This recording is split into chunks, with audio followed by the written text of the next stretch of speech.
خب دوستان عزیز همگی خوش آمدید. امروز یک شنبه 29 دسامبر 2024 هستش که میشه مطابق با نهم دی ماه 1403. امروز 39مین نشست کارزار جهانی علیه اعدام در ایران را داریم با مهمانان خیلی گرامی. این برنامه همزمان داره در یوتیوب، کلاب هاوس و واتساپ پخش میشه و لینک برنامه ها را به زودی دوستان اینجا خواهند گذاشت. لطفا اون لینک رو برای دوستانتون بفرستید، بعدا هم به اشتراک بذارید که تعداد هرچی بیشتری ببینن. برنامه امروز هم دوست گرامی ما مرجان اروندی از هیئت اجرایی کمیته کارزار مدیریت میکنن. من بیشتر وقتتون رو نمیگیرم. مرجان عزیز، میکروفون در اختیار شماست. بفرمایید. خیلی متشکرم بابک جان. البته فکر میکنم برنامه امروزمون از طریق تلویزیون کانال جدید هم به صورت زنده پوشش داده میشه. قرار شده که اطلاعات کانال جدید رو هم دوستان زحمت بکشن در اختیارمون بذارن که بتونیم همینجا به بقیه علاقمندان به اطلاعشون برسونیم. به نمایندگی از هیئت هماهنگی کارزار جهانی نه به اعدام در ایران، با 39مین نشست و آخرین جلسه ما قبل از پایان سال 2024 در جلسه زوم، در اتاق زوم در خدمتون هستم. همینطور بینندگان ما از طریق یوتیوب، اینستاگرام و کلاب هاوس و همینطور از طریق کانال جدید عرض خوش آمد میگم خدمت تک تک مهمانان عزیز و گرامی که امروز در جلسه ما حضور دارن و ما در خدمتشون خواهیم بود. خانم نسرین ستوده عزیز، خیلی خوش اومدین. همینطور خانم رویا کاشفی گرامی، جناب لاجوردی عزیز، خانم روزرین کمانگر، امیدوارم اسم شما رو من درست تلفظ کرده باشم، خانم شهناز مرتب عزیز و همینطور سایر جناب دوستشناس، کوروش دوستشناس گرامی و سایر مهمانهای گرامی که به ترتیب در خدمت شما خواهیم بود در طول برنامه. اجازه میخوام برنامه رو با قصه یک دوستی کوتاه و ابدی از زبان یکی از زندانیان سابق زندانهای مخوف جمهوری اسلامی آغاز کنیم، به یاد مسعود. در بهمن ماه سال 1361 هنگام انتقال به بند عمومی، بعد از باز کردن چشم بند، جوان 21 ساله‌ای را دیدم که او را نیز برای انتقال به جلوی ماشین آورده بودند. او نارنگی از جیبش بیرون آورد، پوستش را کند و بدون اینکه کلامی بگوید آن را نصف کرد و نیمی از آن را به من داد.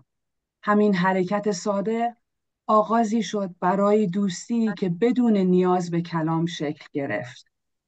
در بند عمومی بیشتر وقتها کنار هم می نشستیم و مسعود با کارها و حرفایش اغلب مرا به خنده می انداخت. 2 روز بعد حدود ساعت 11 شب نام مسعود را صدا کردند که وسایلش را جمع کند و جلوی در منتظر بماند. همه ما می دانستیم که این صدا زدن به چه معناست. از آن لحظه به بعد هیچ کس به هیچ عنوانی اجازه صحبت با او را نداشت. او را برای اعدام می بردند. مسعود حدود 1 ساعت جلوی در نشست و ما در این مدت به او خیره ماندیم، بدون اینکه هیچ کاری بتوانیم برایش انجام دهیم، بدون اینکه اجازه داشته باشیم او را در آغوش بکشیم و یا با او حتی خداحافظی بکنیم. من نتوانستم طاقت بیارم. از او پرسیدم که به کجا میبرندش. او خندید و دست راستش را به طرف دست چپش برد و علامت داد که به رگ میزنندش، علامتی که بین ما مرسوم بود و معنی اعدام شدن را میداد. مسعود را بردند و چند ساعت بعد اعدام شد. روز بعد یکی از پاسداران به نام غلامی با خونسردی گفت: هر وقت جایتان کم بود اطلاع دهید تا با کشتن چند نفر دیگران جای بیشتری داشته باشد. یاد مسعود و مسعودهایی که در طول چندین دهه حکومت ظلم جمهوری اسلامی کشته شدند و جان عزیزشون را از دست دادن گرامی باد. خب عزیزانی که به هر حال برنامه‌های ما رو دنبال می‌کردن با این تایمری که کنار اسم من هست یا بالای زوم هستش آشنا هستند. این تایمر به شما زمانی رو که در اختیارتون هست برای قسمت خودتون نشون میده چه مقدار زمان در اختیارتون هست. خواهش میکنم یک نیم نگاه کوچیکی بهش داشته باشید. قبل از اینکه در خدمت مهمانان عزیز باشیم، خواهش میکنم از شهلا دانشور عزیز به روال هر هفته برنامه ما رو در جریان اخبار اعتراضات علیه اعدام در داخل ایران قرار بدن. شهلا جان، میکروفون در اختیار شماست و شما 5 دقیقه زمان در اختیارتون. سلام میکنم به همه شما عزیزان و حقیقتا یاد مسعود و مسعودها گرامی. نه به اعدام، اما اجازه بدید از خبرها بگم. هفته 48م کارزار نه به اعدام هست. زندان رودسر هم به این کارزار پیوست و الان 28 زندان در این کارزار شرکت دارند. در پیام این هفته به مناسبت پایان سال میلادی از آمار اعدام ها در سال 2024 که شمار اون گفته شده دست کم به 953 نفر میرسه صحبت میشه. حدود 33 نفرشون زن بودن و در مجموع 8 نفرشون زندانی سیاسی بودن و همینطور حدود 96 نفرشون از هموطنان کرد و 101 نفر اونها از هموطنان بلوچ که تو این 1 ساله اعدام شدن. یاد همه اینها گرامی. زندان قزلحصار کرج به عنوان مرکز اصلی اعدام ها قتلگاهی هست که با 158 اعدام در سال 2024 حدود 17% از کل اعدام های کشور را به خود اختصاص داده. کارزار سه‌شنبه های نه به اعدام بخش‌هایی از جنایات حکومت و اعدام‌هایی که در زندان‌ها در سراسر کشور صورت می‌گیره رو مرتباً بازتاب داده. تلاش کرده صدای زندانیان گمنام و زیر حکم اعدام باشه و به این ترتیب از همه نهادها و سازمان‌های حقوق بشری خواسته که در رابطه با این کارزار بپیوندن و حمایت کنن و امروز میبینیم صدای این کارزار جهانی هست، صدای این کارزار کف خیابانی هست و امروز میبینیم از بخش‌های مختلف پیام‌های پیوستن به این کارزار رو داریم و زیر همین فشارهاست که ما میبینیم این اعتراضات باعث شد که زندان قزلحصار در لیست تحریم‌های بین المللی قرار گرفت و این بسیار بسیار مهم است. تو این هفته ما در 28 آذر ماه یک زندانی سیاسی کرد با نام رحیم برین را در زندان مهاباد داشتیم که بعد از 19 سال شکنجه و تهدید جانی به دار آویخته شد. مرگ بر این حکومت اعدام. همینطور یک زندانی سیاسی دیگه تو زندان ارومیه با نام رزگار بیگزاده بابا میری که در اعتراضات 1401 در انقلاب زن زندگی آزادی در بوکان بازداشت شده بود توسط شعبه ده بازپرسی دادسرای انقلاب ارومیه متهم به محاربه و بخش شده که خطر صدور حکم اعدام اون وجود داره. با توجه به موج اعدام‌های گسترده‌ای که تو سراسر کشور به اوج رسیده، این هفته تعدادی از زندانیان زندان رودسر پیوستند و بیانیه دادند و به این ترتیب فراخوان زندانیان کارزار نه به اعدام به جهان اینه که صداشون باشیم. اعدام تحت هر عنوانی ممنوع و میخوان که بازتاب این اعدام این کارزار باشیم و در این حال به اون بپیوندیم. اما بیانیه‌ای هست از سوی جمعی از دانشجویان دانشگاه علامه در حمایت از کارزار نه به اعدام. میگه ما هم به این قتل عمد دولتی نمیگوییم. 20 نفر اون رو امضا کردن و بعد میگن وقتی از برچیدن مجازات اعدام سخن میگوییم بدین معناست که فارغ از اتهام متهم یا انتساب وی به هر دسته سیاسی حرف ما یک چیز است: نه به اعدام و این فریاد ما تا برچیده شدن آخرین چوبه و گسستن آخرین طناب در ادامه خواهد داشت. طناب دار ادامه خواهد داشت.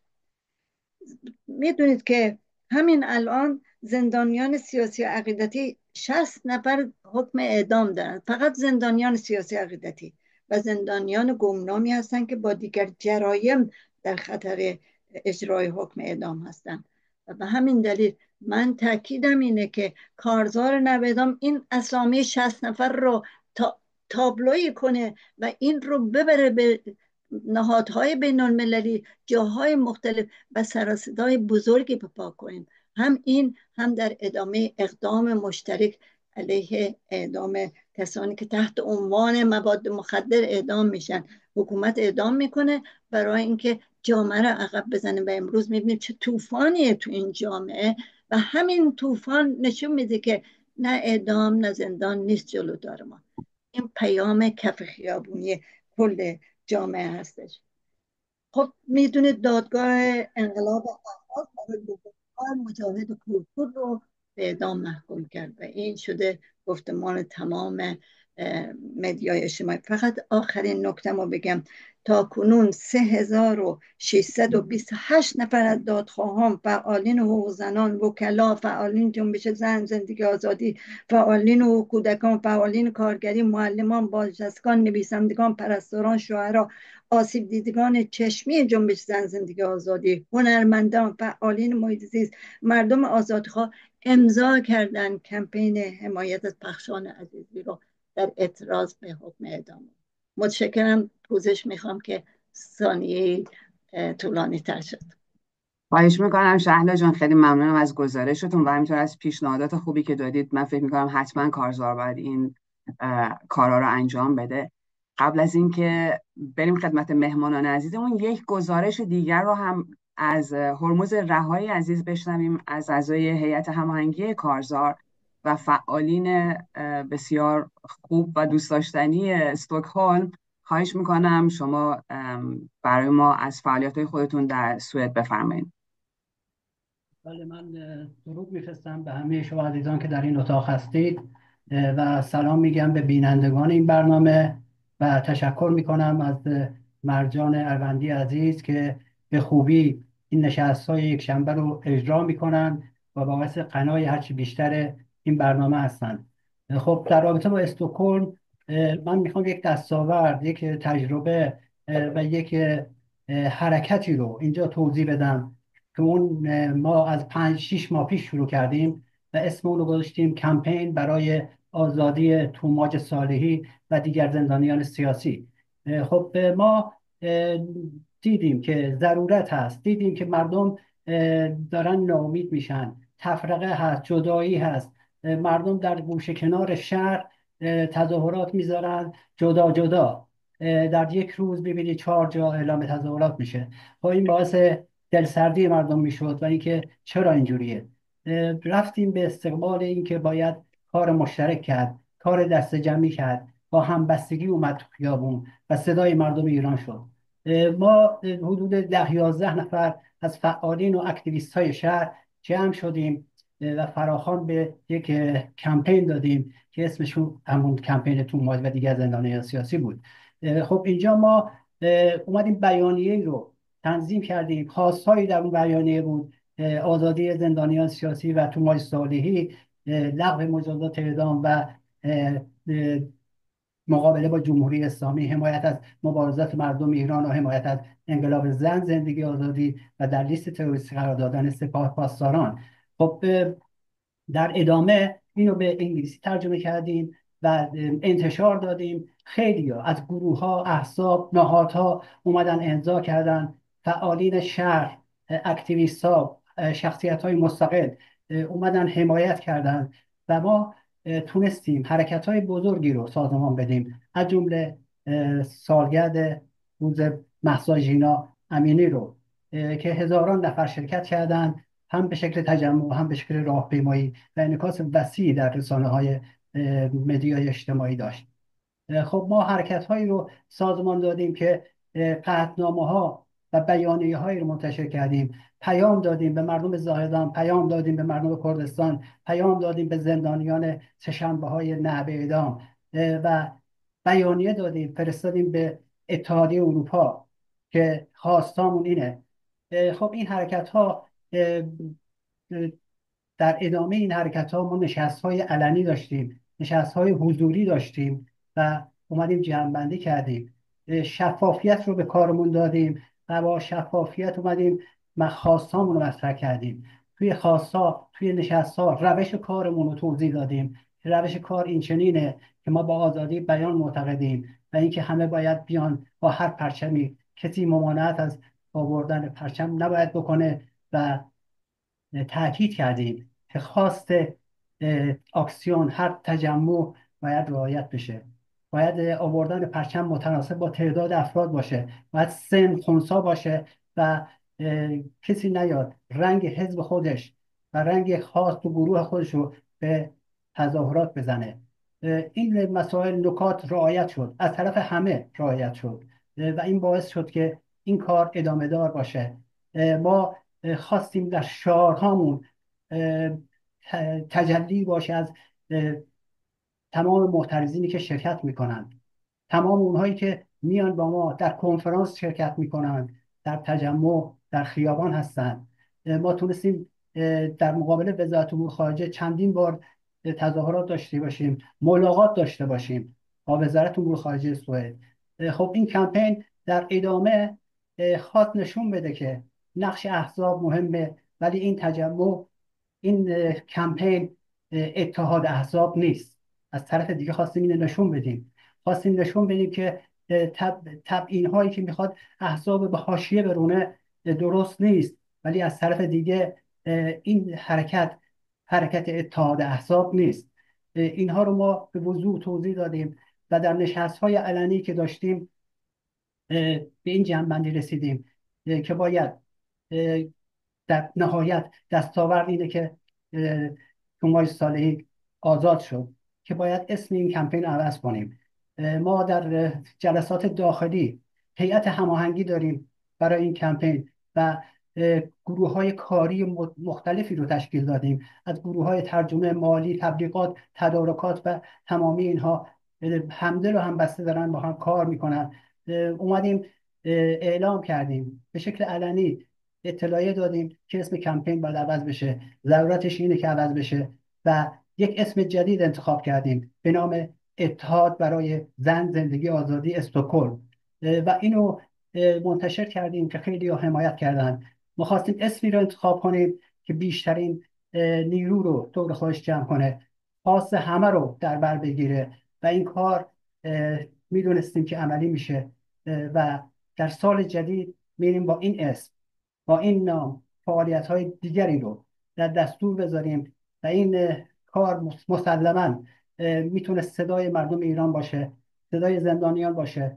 خواستامون تقریبا همون خواستاست و یک سری تغییرات، اینها رو دوباره یک بیانیه جدید میدیم و منعکس میکنیم و اینو ما در تظاهرات ها خواستیم که زبان تظاهرات مشخص باشه، انگلیسی و سوئدی و فارسی باشه که بیشترین رو در بر بگیره.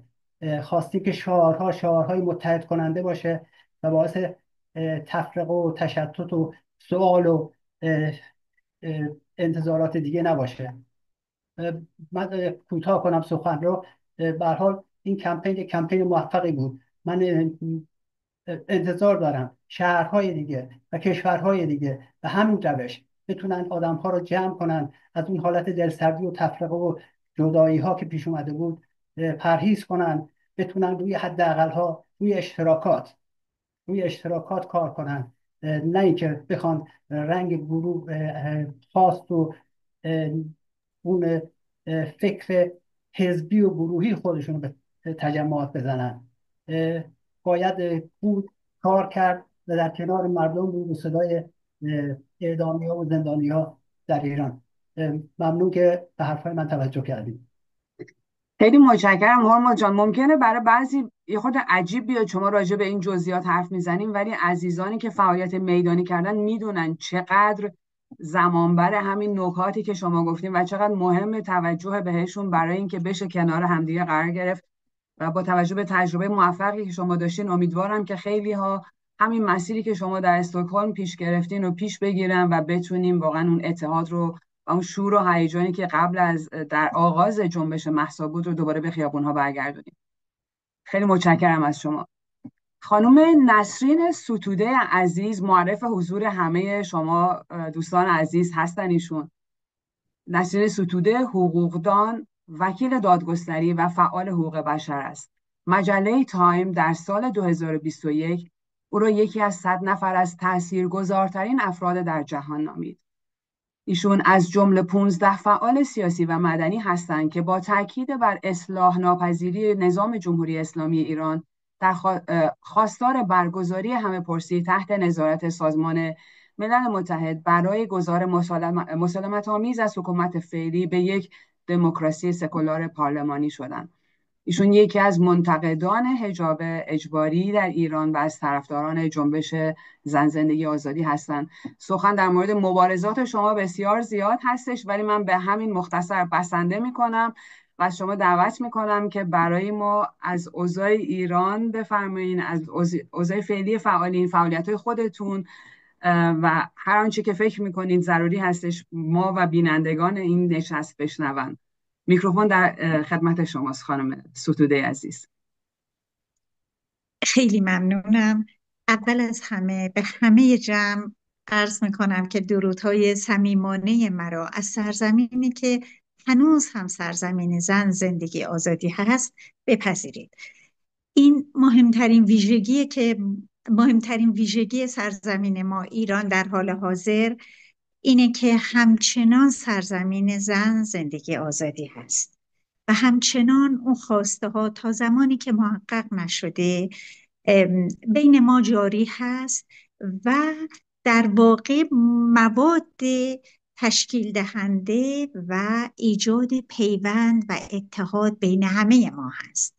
این اتحاد زمانی باید شکل واقعی به خودش بگیره، شکل منسجمتری بگیره، ولی الان ما شاید هنوز آغاز راهیم، ولی اون چه که ما میخوایم از طریق اون با هم پیوند بر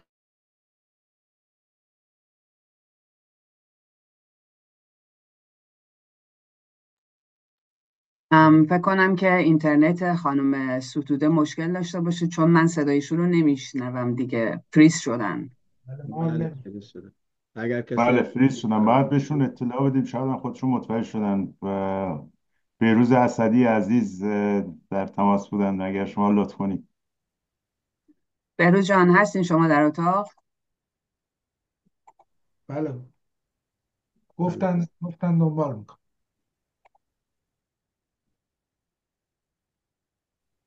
خب اینم یه بخش دیگه از مشکلات ارتباط مستقیم از داخل ایران هستش که متاسفانه احتمال اینکه اینترنت قطع بشه خیلی زیاد هست معمولا. فکر کنم ایشون از اتاق کلاً رفتن بیرون، من دیگه نمیبینم ایشون.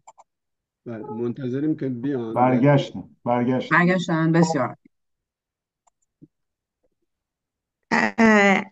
از تلاش دوستان عزیزی که تا اینجا داشتن گزارشات خودشونو میدادن، خانم اروندی از شما که این کار رو به عهده گرفتید برای مدیریت برنامه و همینطور آقای هرمز رها که این گزارش رو داشتن میدادن و برای من بسیار جالب بود. میدونم بسیاری از ایرانیان با نهادهای رسمی کشوری که در اونجا زندگی میکنن در ارتباط هستند، ولی میخوام بگم همه این ارتباط ها معلومه که میتونه به ما کمک کنه، هر یه دونش اهمیت خودشو داره.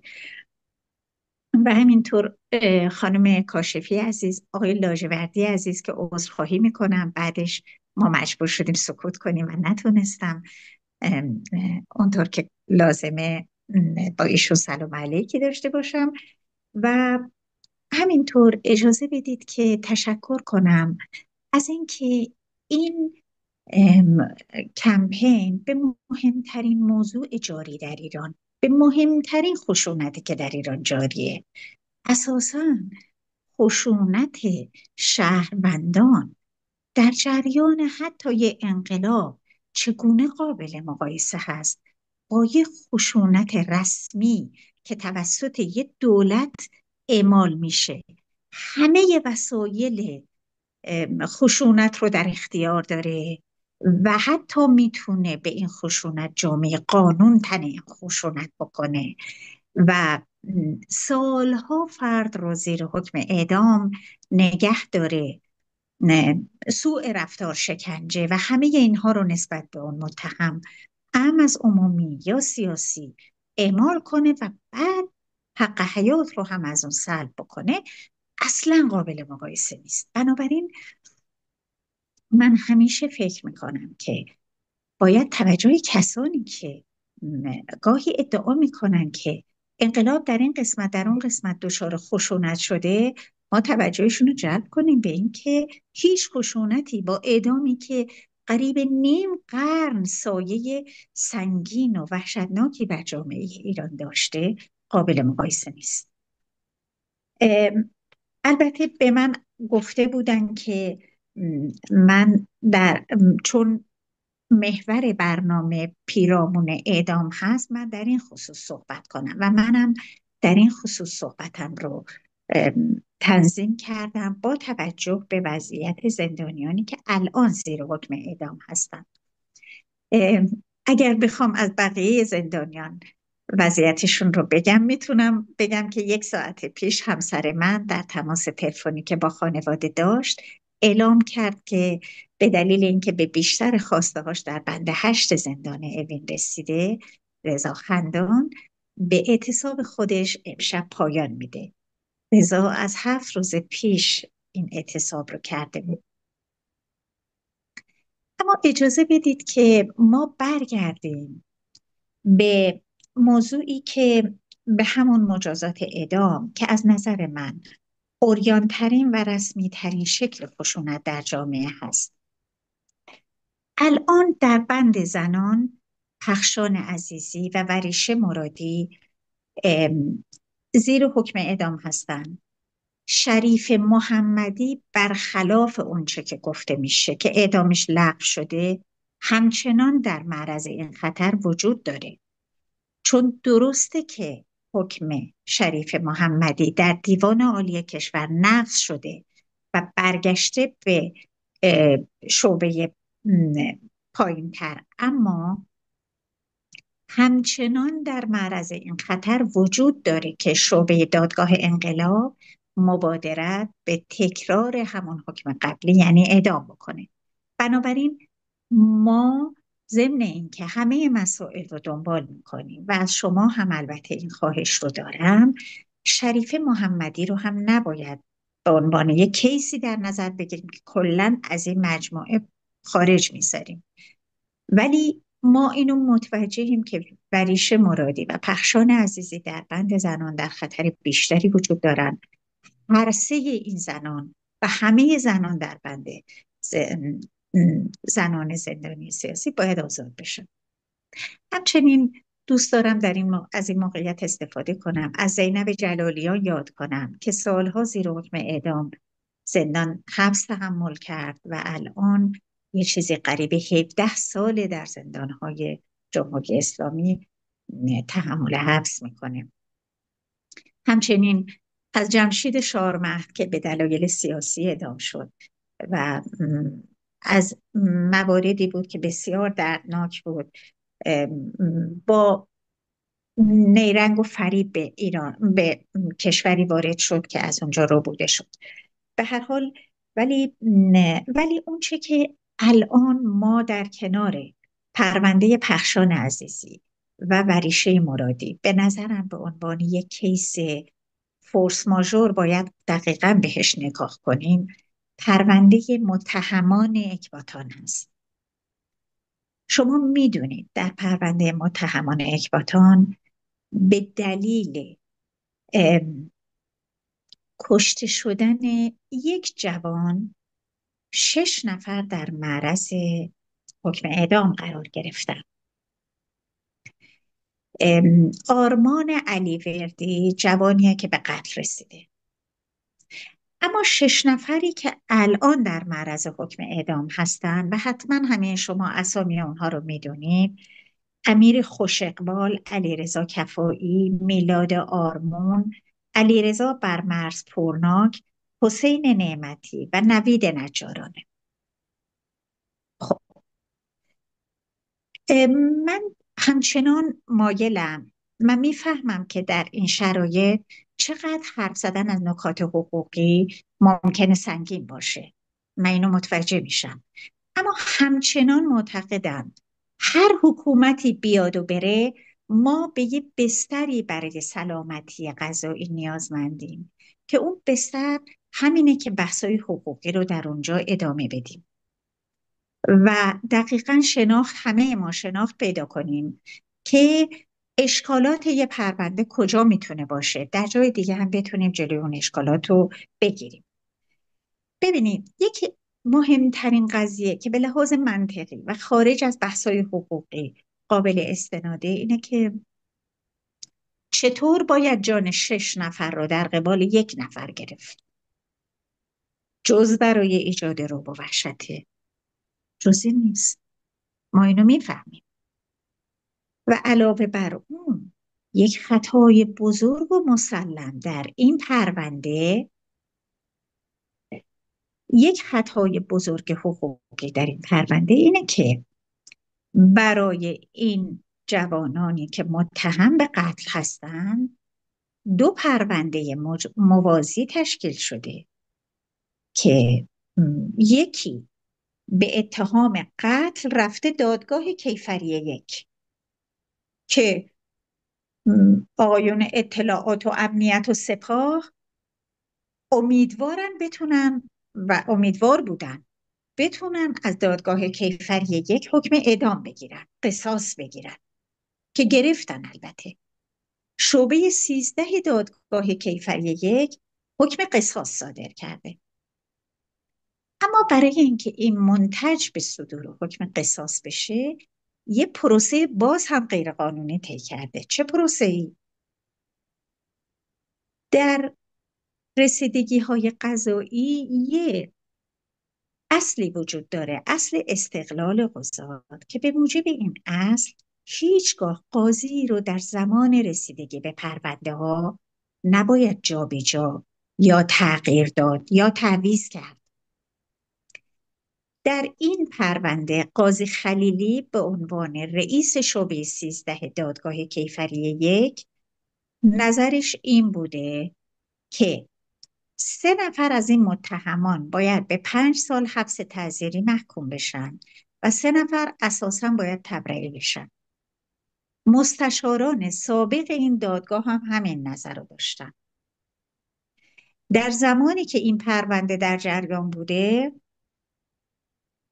2 نفر مستشار رو جابجا کردن. 2 نفر مستشار جدید وارد پرونده شدن و بدون اینکه اطلاع کافی از پرونده داشته باشن، اون 2 نفر حکم به قصاص هر 6 متهم دادن. این یه بحث بسیار گسترده هست، بحثیه که ما مشابهش رو قبل از انقلاب در دادگاه ها داشتیم.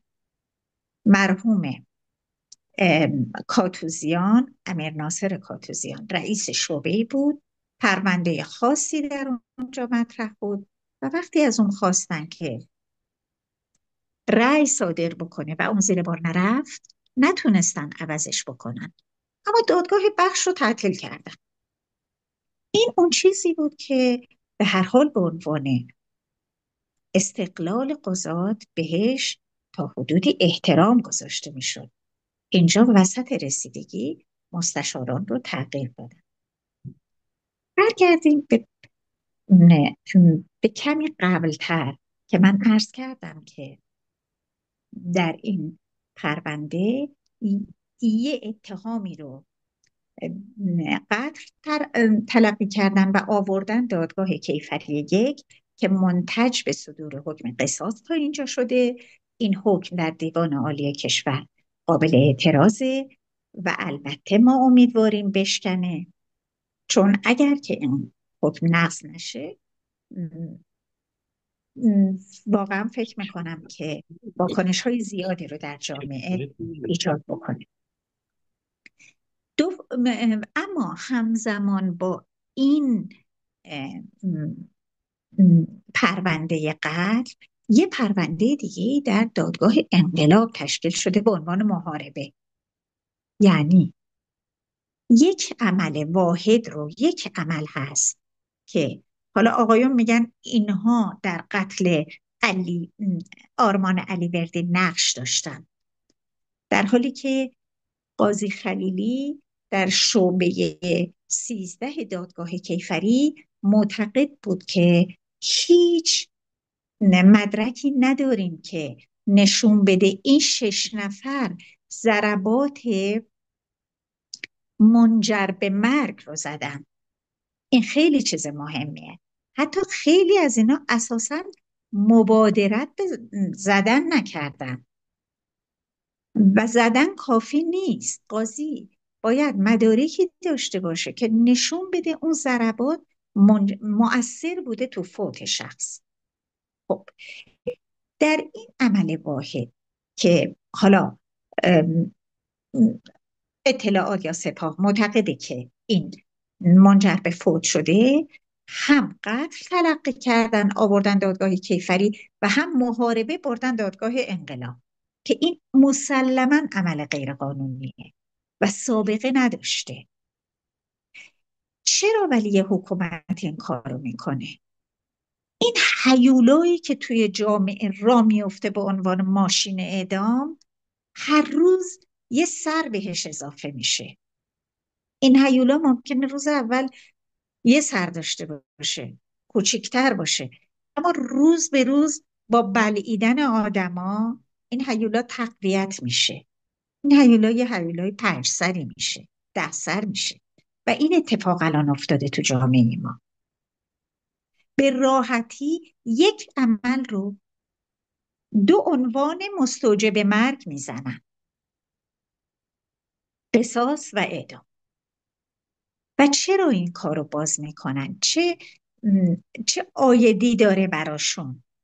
اگر دادگاهی تمرد کرد، به استقلال خودش، به شرافت قضایی خودش پایبند موند و از صدور حکم اعدام مطابق دستور ضابطان خودداری کرد، ببرن دادگاهی که هرگز از توصیه های اونا اجتناب نمیکنه، هرگز تخطی نمیکنه از توصیه های اونها.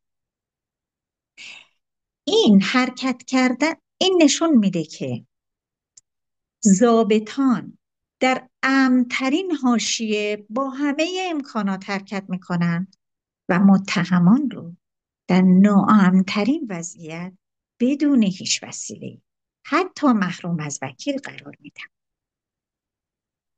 پس اساساً شرایط اینا با هم قابل مقایسه نیست.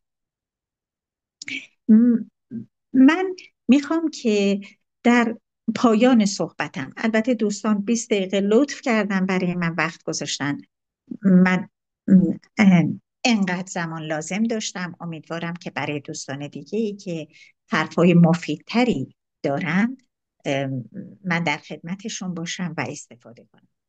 ولی میخوام در پایان صحبتم به این موضوع اشاره کنم که اساساً اعدام ماشینیه که وقتی در جامعه راه میفته دیگه هر قانونی رو هم پشت سر میذاره.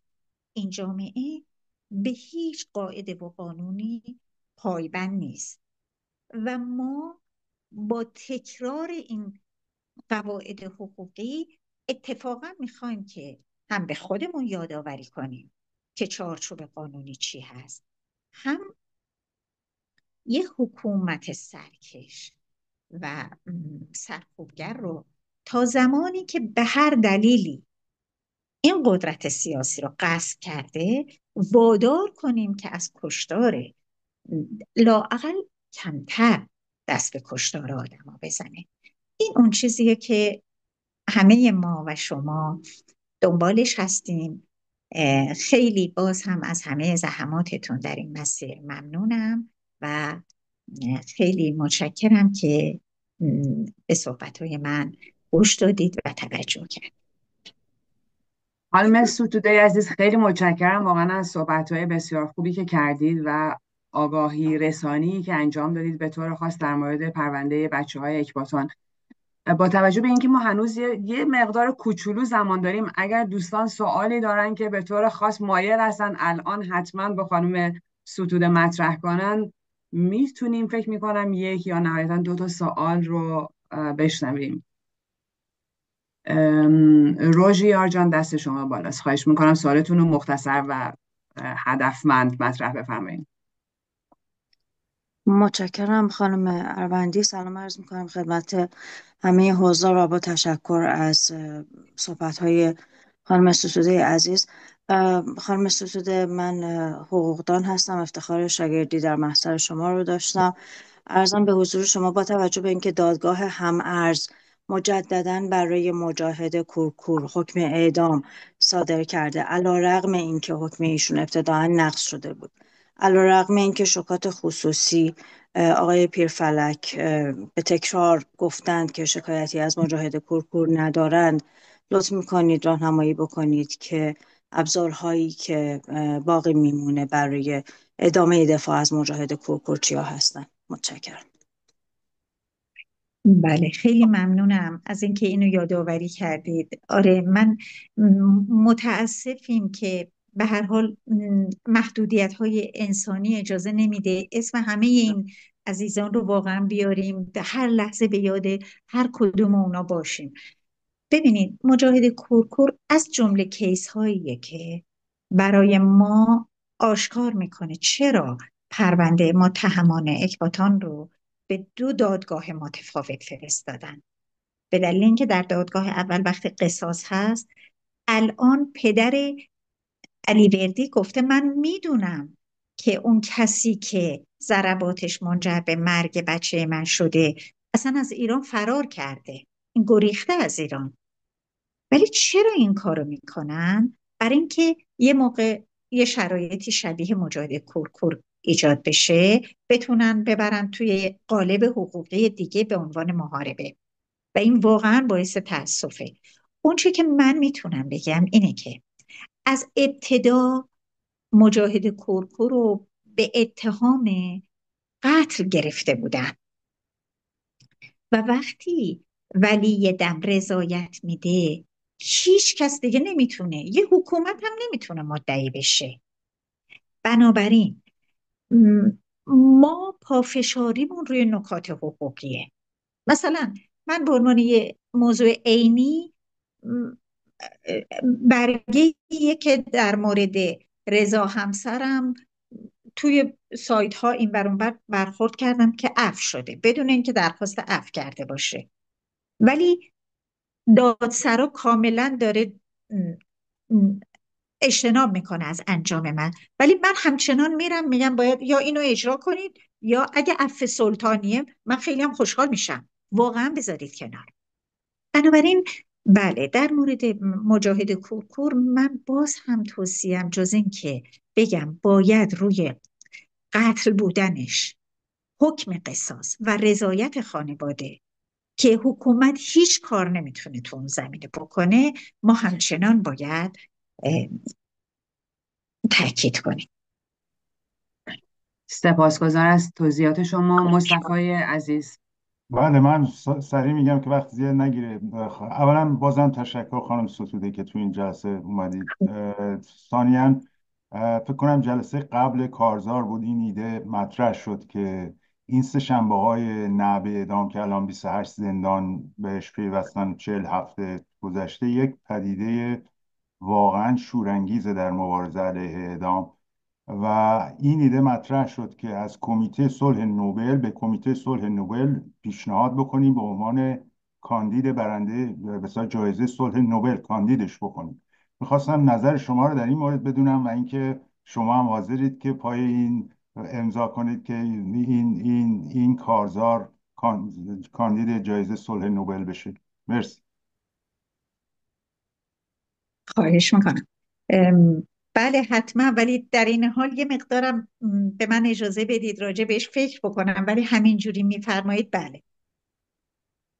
بسیار من عالی. نمیدونم که آیا مثلا کمپین ها میتونن کاندید بشن یا نه، اینو نمیدونم، ولی به هر حال من خیلی هم خوشحال میشم. خانم ستوده ببخشید، منظور سه شنبه های علیه اعدام بود، نه این کارزار ما سه شنبه های علیه اعدام را کاندید قراره بکنه.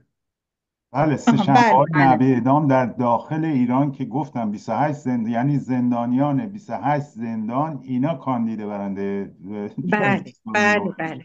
درسته، ولی اون هم به هر حال یک نمیدونم واقعا، کارزار ببینید ما دیگه. میتونیم اینجا حرف بزنیم ولی نمیدونم آیا مثلا یه حجم زیادی رو اونا میتونن، ما همه این زندانیان رو یه خورده سازوکارش به هر حال نیاز به رسیدگی داره، نیاز به درست. بررسی داره.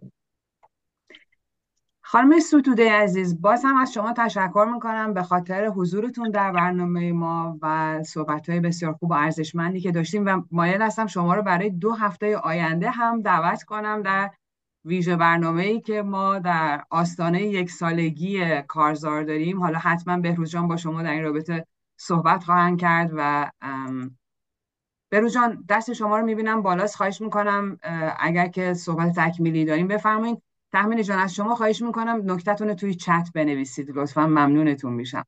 منم میخواستم به نوبه خودم واقعا با گرفتاری‌هایی که نسرین در این بره از زمان داره تشکر بکنم، ولی نسرین و نسرین‌ها کسانی هستن که ما از نظر حقوقی، از نظر سیاسی و جنبش مدنی بهشون احتیاج داره و از اینکه این شجاعت و این دلاوری و زنان به ویژه شماها در منصب حضور مردم میذارید واقعا قابل تحسین هستش.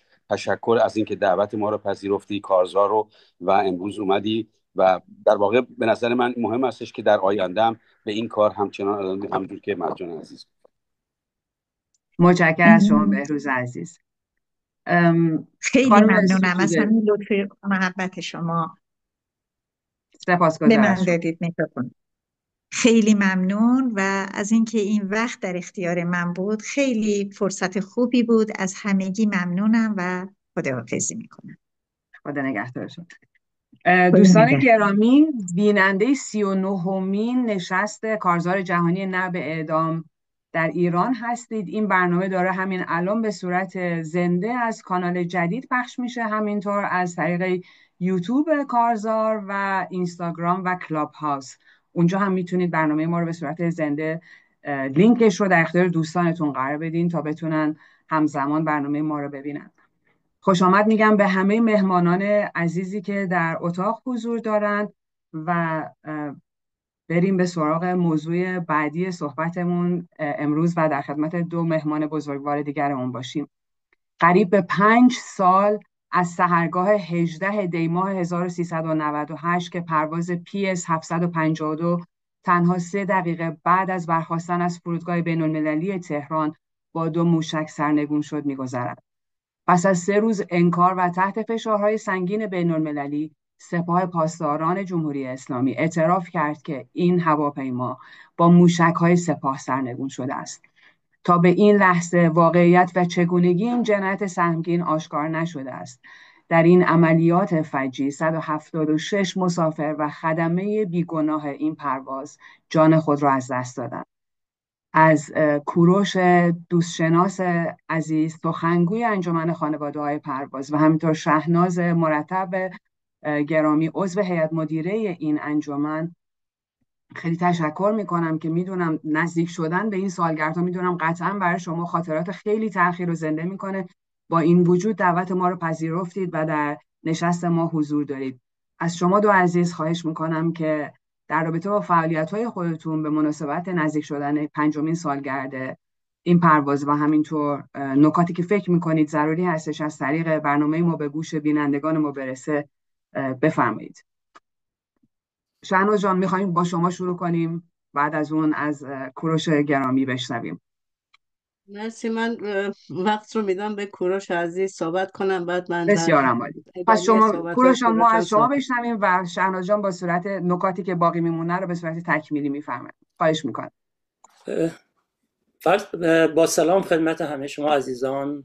واقعا خیلی خوشحالم که خودم رو در جمع شما عزیزان میبینم و میبینم که از تمام نقاط مختلف دنیا مشغول هستین که جان انسانهای بیگناه رو نجات بدین. حقیقتش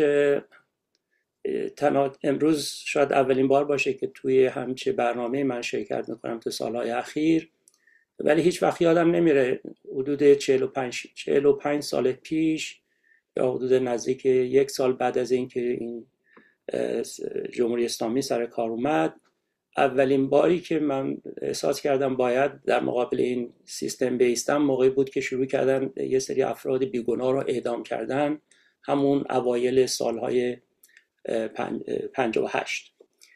بنابراین این سابقه خیلی طولانی داره، این مسئله استفاده از حکم دولتی حکومتی به اصطلاح برای قتل حکومتی، برای سرکوب و ارعاب تمام آزادی خواهان. داشتم با دقت حرفای خانم ستوده رو گوش میکردم که این به چه شکلی همیشه این مسئله بوده و تا زمانی که این رژیم باشه هم ادامه خواهد داشت.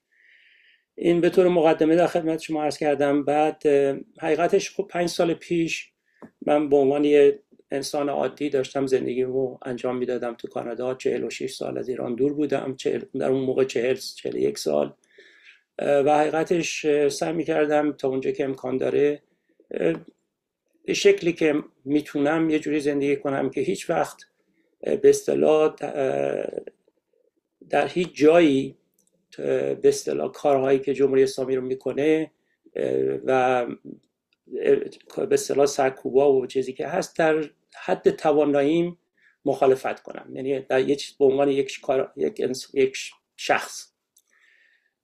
ولی متاسفانه به عنوان یک انسان عادی در یک شرایط فوق‌العاده غیر عادی قرار گرفتم و یهو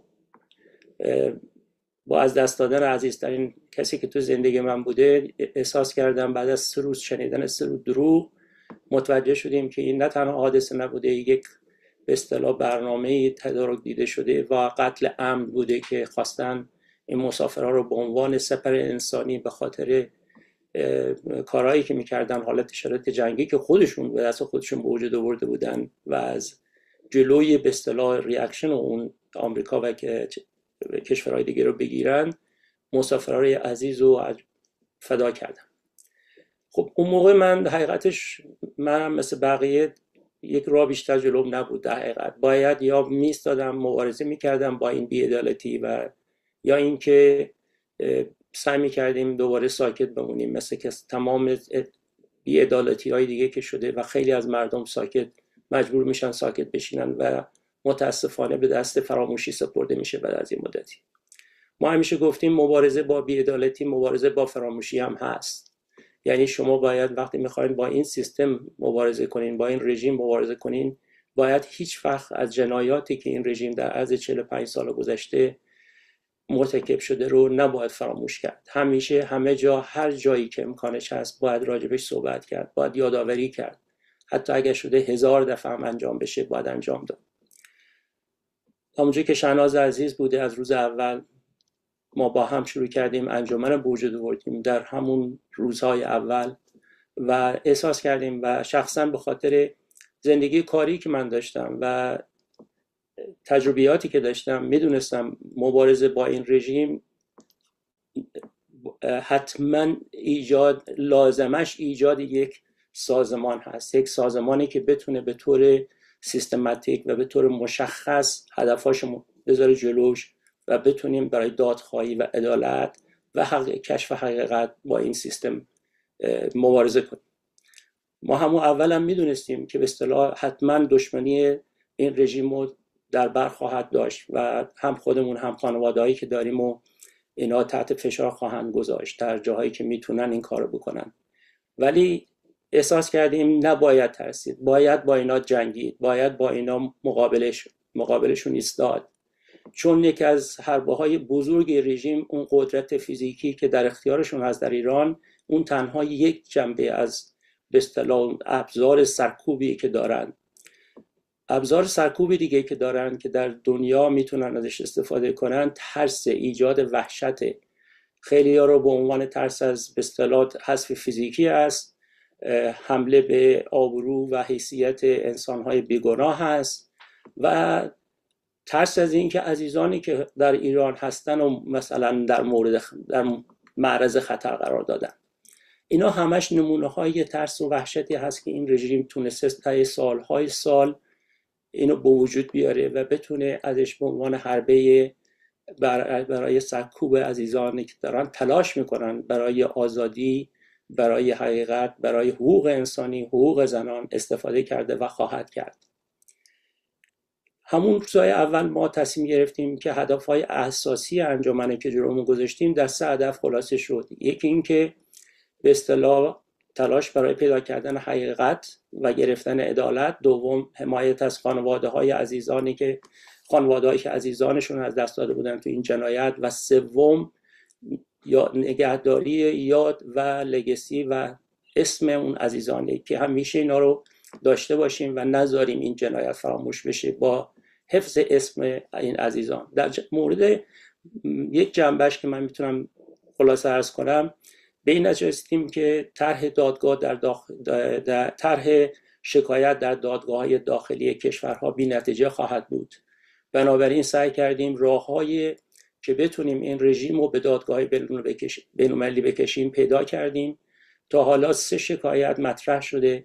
2 شکایت با کمک کشورها هست که یک شکایت در دادگاه بین‌المللی دادگستری است که 1 سال پیش مطرح شده، مراحلش در حال انجام هست.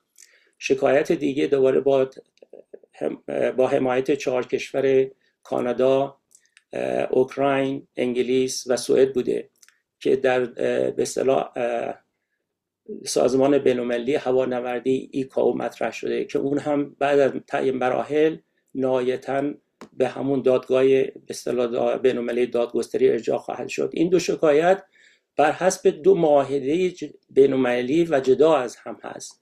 شکایت اول بر حسب معاهده مونتریال هست، شکایت دوم بر حسب معاهده 1944 شیکاگو هست. این معاهده مشخصاً خیلی به طور مشخص یک وظایفی بر عهده یک کشوری که هواپیما رو موجب سقوط هواپیما و میگذارد که ایران بس تمام آنها سربازاده است. شکایت سومی هم مطرح است بر حسب به اصطلاح Article 15 of International Criminal Court ICC، دادگاه بین‌المللی کیفری، که بر حسب معاهده به اصطلاح روم استاتوس این دادگاه تشکیل شده است. این شکایت مطرح شده در دقیقاً 12 سپتامبر، یعنی حدود 4 روز قبل از اینکه مهسا امینی رو بکشن. این شکایت رو ما در واشنگتن دادگاه فرستادیم و این شکایت همچنان در حال رفت و برگشت بین وکلای انجمن هست و اون دادگاه که یک سری سوالات زیادتری داشتن و این در حال تکمیل شده هست. مطمئناً این جور دادگاه ها سالهای سال وقت میخواد، پشتکار میخواد و فوکاس، و ما حاضریم هر چقدر که لازم باشه این کار انجام بدیم. من حقیقتش دارم به ساعت پشت سر شما نگاه میکنم، احساس میکنم حرف راحت باشین چون شهناز جان وقت خودشون رو در اختیار شما قرار دادن. میتونین من نه تنها وقت خودم استفاده کردم، وقت ایشون هم استفاده کردم آردی. نه وقت دارین هنوز، راحت باشین. من هر جا که لازم شد خواهش میکنم منو حتما متوقف کنید. حقیقتش اینه که خب من یه مصاحبه کاملا با شما داشتم، 1 ساعت وقت شما رو داشتیم. این مصاحبه هستش، هر وقت که آماده هست. خیلی این مسائلی که اینجا دارم عرض کنم خدمتتون اونجا خیلی گسترده تر و روشن‌تر بحث شده. من سعی کردم فقط روی قسمت خاصی از کاری که ما داریم انجام میدیم متمرکز بشیم و اون هم بردن این رژیم به دادگاه‌های بین‌المللی است که به نظر من در نوع خودش در رابطه با کاری که ما انجام دادیم بی‌نظیر بوده در مبارزه برای این رژیم. و واقعیتش اینه که خب ما افرادی بودیم که در خارج از کشور بودیم. این عزیزانی که کشتن اکثرا این جنایت نبوده که بتونن در ایران سرپوشش بذارن روش یا بتونن یه جوری کنترلش کنن. به خاطر وجود عزیزانی که خانواده هاشون در خارج از کشور بوده و تونستیم این ارگانیزیشن رو در عرض 5 سال به اینجا برسونیم، واقعا این یه جنبه خیلی بزرگ سیاسی هم به خودش گرفته. هدف ما دادخواهی بوده، ولی ما میدونیم رسیدن به دادخواهی در حقیقت یه نوع مبارزه سیاسی هم هست. این نیست که ما بگیم فقط چون ما دادخواه هستیم با سیاست کاری نداریم. منتها نوع مبارزه‌ای که ما میکنیم متفاوته با نوع مبارزه‌ای که اون عزیزانی که در زندان‌ها به سر میبرن یا تو خیابون‌های ایران هستن. بستگی به جای و مکان مبارزات فرق داره. ما سعی کردیم نه تنها برای دادخواهی این عزیزان خودمون سعی تلاشمون رو بکنیم در عرض 5 سال، حتی در زمانی که انقلاب زن زندگی آزادی شروع شد، شعله‌ور شد، ما با تمام وجودمون، با هر نیرویی که داشتیم سعی کردیم حداقل در شهرهای مختلف صدای اون عزیزانی باشیم که در ایران در مقابل این رژیم ایستاده بودن. و باور کنید این هزینه‌های بسیار داشته برای انجمن مثل ما.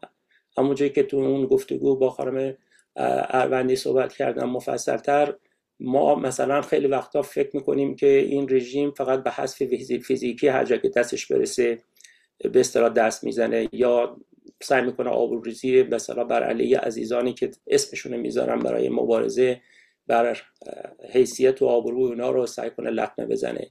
ولی نوع جدیدی که ما دیدیم اینا حتی از دادگاه‌های کشورهای مختلف با آوردن یک سری افراد ناآگاه و فریب آنها اینا رو به دادگاه میبرن و حمایتشون میکنن از طرق مختلف، از طرق گروه‌های دیگه که بر علیه انجمن‌های مثل انجمن ما اینا شکایت باز میکنن تو دادگاه. و حتی 1.5 سال 2 سال ما رو مجبور کردن که بر علیه این شکایت بجنگیم. هزاران هزار دلار، بیش از 100,000 دلار هزینه وکیل و دادگاه رو دست انجمن گذاشتن و معلوم نیست که این هزینه ها رو اینا از کجا میگیرن که بتونن اینجوری به دادگاه مثلا انجمنایی مثل ما رو، آدمایی که ما داریم کار میکنیم صادقانه فقط در حال دادخواهی هستیم و دنبال حقیقت هستیم، اینجوری مشغول دادگاه‌های بی سرانجام بکنن که نهایتاً و خوشبختانه 27 ماه نوامبر، یعنی از حدود 1 ماه پیش، قاضی بعد از اینکه این کیس را شنید حدود 5 روز بعد این کیس رو به طور کلی رد کرد و رأیی که قاضی داد، من خواهش میکنم اگه وقت کردین برید این رأی رو ببینید و بخونید که چطوری تمام در حدود 100 مورد مختلف این کیس رو در مورد مسائلی که اینا مطرح کرده بودن، در مورد مسائل حقوقی، همه اینها رو رد کردن. و این یک سندی خواهد بود برای اینکه نشون بده وقتی که یک سازمانی، یک ارگانیزیشنی با تمام امکاناتی که داره 100% به طور قانونی در جایی که کار میکنن در کانادا یا جای دیگه میتونن اطمینان داشته باشن که اینجور حیله ها و اینجور به اصطلاح ترفندهای حقوقی هم نمیتونه اونا رو متوقف کنه. من خواستم فقط در ادامه عرض کنم خدمتتون که الان ما در حال چند ماه هست که در حال تدارک برگزاری 5مین سالگرد سرنگونی هواپیمای PS752 هستیم در تورنتو و شهرهای دیگه و حتی امسال هم مثل سالهای پیش با توجه به تمام کارهایی که کردیم از نخست وزیر کانادا و هیئت اصطلاح دولت و خیلی کسای دیگه از جمله چند تا از سفیران کشورهای دیگه دعوت شده و خانواده هایی که هستن در اون مراسم شرکت میکنن و این مراسم به طور مستقیم از طریق لایو استریم پخش خواهد شد. من اینجا بابک رو میبینم، آقای بابک یزدی، خدمتشون رسیدیم در تورنتو. خواستم ازشون به خاطر همراهیشون تشکر کنم همیشه و این نمونه کار موفقیه که افراد با ایده ها و به اصطلاح افکار سیاسی متفاوت میتونن بر علیه یک رژیم دیکتاتوری و مخوفی مثل رژیم جمهوری اسلامی مبارزه کنن با همدیگه بدون اینکه مثل بعضی از این گروه های دیگه نوک حملهشون رو بر علیه این سازمان هایی برگردونن که دارن با این رژیم مبارزه میکنن. من فقط خواستم از شما تشکر کنم که این وقت دادین. شهناز جان خیلی ممنون که این وقت خودت هم به من دادی. ببخشید اگر سپاسگزارم از شما جناب دوستشناس عزیز، خیلی متشکرم از توضیحاتی که دادید. من فقط یک اشاره کوتاه بکنم در مورد مصاحبه‌ای که آقای دوستشناس فرمودن. کارگروه رسانه نیکا، شبکه ایرانیان خواهان آزادی و دموکراسی، ویژه نامه‌هایی رو منتشر میکنه به مناسبت‌های مختلف و ویژه نامه بعدی که ما قصد داریم منتشرش کنیم در 5مین سالگرد شلیک به هواپیمای اوکراینی هستش و ما اونجا یک مصاحبه 1 ساعت و 5 دقیقه‌ای فکر می‌کنم با جناب دوستشناس داشتیم که در سالگرد این فاجعه حتما این مصاحبه پخش خواهد شد به صورت کامل تلویزیون کانال جدید به ما قول دادن که این مصاحبه رو به صورت کامل پخش کنن، ولی از شبکه‌های اجتماعی خودمون هم نیکا و فکر می‌کنم کارزار هم موافقت داشته باشه که ما این مصاحبه رو در اختیار همه بینندگان و خوانندگان مطالب کارزار و همینطور نیکا و همه این شبکه‌های دیگه قرار بدیم. یک سوال هستش، بابک جان دست شما بالاست، خواهش میکنم شما بفرمایید، بعد از اون از شهناز جان بشنویم برنامه‌هایی که شما تدارک چیدید برای این سالگرد رو خواهش میکنم از شما بشنویم. بفرمایید.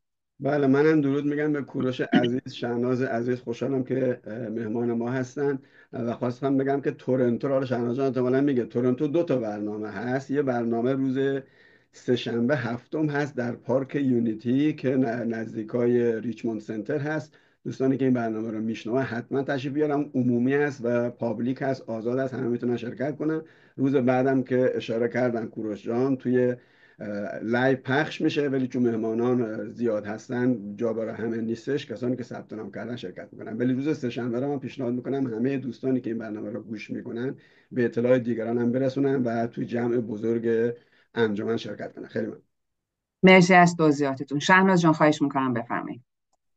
مرسی. منم تشکر میکنم از همه عزیزانی که اینجا هستن و ممنون کوروشان که به نکات خیلی مهمی هم اشاره کردی. من واقعیتش یه مسئله رو که خیلی دوست دارم اینجا مطرح بکنم و خیلی فکر میکنم یکی از نکاتیه که به خیلی اهمیت داره و اونم مبارزه خانواده ها و به خصوص تو ایران و به خصوص مادران هم که فوق العاده تو این زمینه دارن فعالیت میکنن.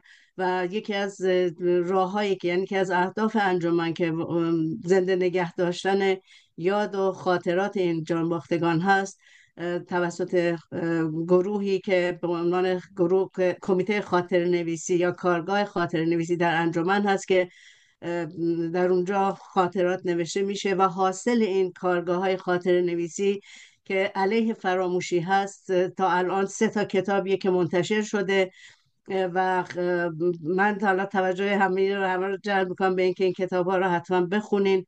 کتاب هایی که واقعا ارزش خوندن داره و این ادامه داره. 4مین کتابم که بس ربط پیدا میکنه به دادگاه هایی که 18 جلسه دادگاهی که تو ایران تشکیل شد و خانواده ها با آگاهی تمام تو این دادگاه ها شرکت کردن فقط به خاطر اینکه بتونن از این دادگاه اسناد یا یه مدارکی رو بتونن به دست بیارن که بتونن قابلیت جمهوری اسلامی رو به چالش بکشن و بتونن برای رسیدن به یه دادگاه بین المللی ازش استفاده بکنن که این کتاب هم به زودی منتشر میشه. و یه نکتم که اضافه بکنم این که در آخرین جلسه ای که تو این دادگاه تشکیل شد خانواده ها با آگاهی تمام قبل از اینکه کیفرخواست خونده بشه از دادگاه خارج شدن و شکایتشون رو پس گرفتن که بتونن در یه دادگاه بین المللی شکایت رو ثبت بکنن و استفاده بکنن ازش. یه مسئله دیگه که خیلی به نظر من بازم مهمه که راجع بهش صحبت بکنیم مراسم هایی که تو ایران و در محل سقوط هواپیما خانواده ها برگزار میکنن، برنامه هایی که فوق العاده میگم با بزرگ و با شکوه برگزار میکنن علیرغم مخالفت هایی که جمهوری اسلامی داره، علیرغم تمام فشارهایی که جمهوری اسلامی میذاره، ولی این رو هر سال بلا استثنا این مراسم ها رو در شاهد شهر که محل سقوط هواپیماست برگزار میکنن که مردمی هم که اونجا هستن به این تجمع میپیوندن و میرن اونجا و همینطور کاشتن درخت یادمان به یاد جانباختگان در 2-3 تا نقاط مختلف ایران هست که بازم خانواده ها این کارا رو تو ایران انجام میدن. و یه چیزی که خیلی خیلی مهمه من میخوام بهش اشاره بکنم ضرورت تشکله که چقدر میتونه تاثیرگذار باشه برای انجام این کارها. یعنی من فکر میکنم اگه انجمن رو ما نداشتیم واقعا هیچ اتفاقی نمیافتاد و همه باید تو انزوای خودشون یعنی واقعا خیلی تو مرحله رسیده بودن که حتی به خودکشی فکر میکردن، ولی همین انجمن باعث شد که خانواده ها از این وضعیت اومدن بیرون و الان هر کدومشون واقعا من میتونم به راحتی بگم یه نویسندن برای خودشون می نویسن. و یه مورد دیگه هم هست، کلاس های روان پزشکی هست که الان به صورت آنلاین برگزار میشه. و حاصل اون کلاس های روان پزشکی هم این هست که این مسئله از طرف خانم دکتر کوهن که خودشون هم روان پزشکن توی کانادا و هم اینکه استاد دانشگاه هم هستن، الان به صورت مقاله هایی که نوشته شده در این رابطه در بزرگترین کنفرانس های بین المللی روانپزشکی در دنیا مطرح شده، نوشته شده و حتی به صورت یک کتاب هم قراره به زودی چاپ بشه. الان یه نسخه ازش هست در اینترنت، میتونین این رو بخونین که چه یعنی از این اتفاقی که افتاده در علم پزشکی دارن الان استفاده میکنن به خاطر اینکه بتونن در آینده با این مشکل چجوری روبرو بشن، چون این جنایتی که رخ داد حالا در نوع خودش واقعا بی‌نظیر بوده و همچین اتفاقی تا به حال نیفتاده و خود علم پزشکی هم نمیتونسته که چجوری با این مسئله اصلا روبرو بشه برای درمان مریضاشون. به هر حال اینم یه نکته دیگه بود که خواستم بگم در رابطه با برنامه هایی که هست. همونطور که بابک عزیزم اشاره کرد، برنامه ها هم در تورنتو که برنامه اصلی هست برگزار میشه و هم در ونکوور و در تورنتو در 2 روز مختلف که روز اولش همونطوری که بابک هم گفت یه مراسمی هست، ولی قبل از اون مراسم در واقع کسایی که در تورنتو مزاری دارند و مزارشون هست به تک تک به این مزارها سر زده میشه و ادای احترام هست و بعدش هم که در یه مراسمی که اونجا برگزار میشه. و همینطور به همین مناسبت در شهرهای مختلف در سراسر دنیا این برنامه، جاهایی که اعلام آمادگی کردن، الا فراخوان ها میاد بیرون، شهرهای مختلفی هست که اعلام کردن و برگزار میشه. ما در شهر فرانکفورت هم 3 شنبه که به هر حال روز 8 ژانویه هست، 2 هفته دیگه، در شهر فرانکفورت مراسم شمع روشن کردن و گل گذاشتن به یاد جان باختگان هستیم و همینطور 18 هم یه مراسمی در سالن میگیریم که توی این مراسم هم به هر حال به یاد همه جان باختگان خواهیم بود و امیدوارم که شهرهای دیگه هم که امکانشو دارن نه فقط در حمایت از انجمن بلکه در حمایت از دادخواهی، که دادخواهی من فکر می‌کنم یه امری همگانی و به هر حال مربوط به همه است، نه فقط مربوط به خانواده های پرواز. و خیلی ممنون از وقتی که به منم دادین. مرسی. اگه سوالی باشد. سپاس از شما شهناز عزیز و خیلی متشکرم. باز هم تشکر میکنم از هر دوی شما عزیزان که دعوت ما رو به این برنامه پذیرفتید و حضور داشتین. ما حتما برنامه‌ای که در طول هفته‌های آینده انجام خواهد شد برای سالگرد شلیک به هواپیما در کارزار منعکس خواهیم کرد و با شما در ارتباط خواهیم موند. خب اجازه بدین بریم سراغ 2 مهمان عزیز دیگرمون. قبل از اینکه در خدمت روزرین کمانگر، سمیر نوری، حمید اخوی و بهروز اسدی عزیز باشیم، با 2 بزرگوار حسین لاجوردی و رویا کاشفی عزیز ادامه بدیم برنامه امروزمون رو. آقای حسین لاجوردی متخصص آمار، جامعه شناس و بنیانگذار و رئیس کنونی انجمن پژوهشگران ایران و همینطور خانم کاشفی عزیز که از مسئولین این انجمن هستند برامون در حقیقت در رابطه با انجمن پژوهشگران ایران توضیح خواهند داد. انجمن پژوهشگران ایران مجموعه است از متخصصین، متفکرین و پژوهشگران ایرانی که در تلاش است با شناخت و بررسی مسائل مشکلات کشور به صورت علمی و پژوهشی و فارغ از هر گونه برخوردهای فکری و عقیدتی در بخش‌های مختلف اجتماعی، سیاسی، اقتصادی و فرهنگی مسائل رو مورد کارشناسی و تجزیه و تحلیل قرار بده. میدونم که در زمینه اعدام هم شما فعالیت‌هایی داشتید. میکروفون در اختیار شماست و خواهش میکنم برامون توضیح بدید. خودتون خواهش میکنم تصمیم بگیرید کدومی که شما 2 عزیز مایل هستین شروع کنید. من خوشحالم که هستم چون من کمتر صحبت خواهم کرد، همون 1 ساعت خودم رو استفاده میکنم، در نتیجه صحبت‌های بعدی رو به عهده خانم کاشفی میگذارم.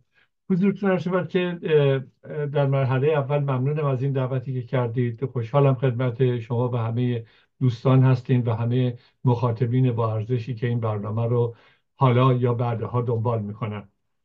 در رابطه با انجمن پژوهشگران ایران به طور مختصر خدمتتون باید بگم که در 2-3 روز آینده عمر این انجمن میشه به 33 سال و در این 33 سال گذشته ما در کنفرانس های متعدد و متفاوت اجتماعی، اقتصادی، فرهنگی و سیاسی جلسات مختلفی رو با دانشگاه های مختلف داشتیم.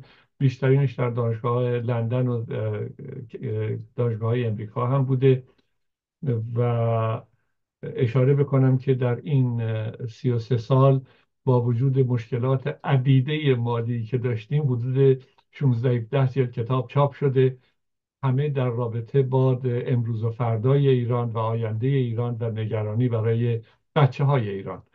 به این معنا همونطوری که عرض کردم خب میشه روی صفحه انجمن نگاه کرد به کارهای انجام شده، کتاب ها، غیره و غیره و کنفرانس ها. حدود متجاوز از 800 و خورده نفر سخنران بودند از تمام طیف های فکری و فرهنگی و سیاسی. خوشحالم که الان بگم که این آغاز 33مین سال همزمان داره میشه.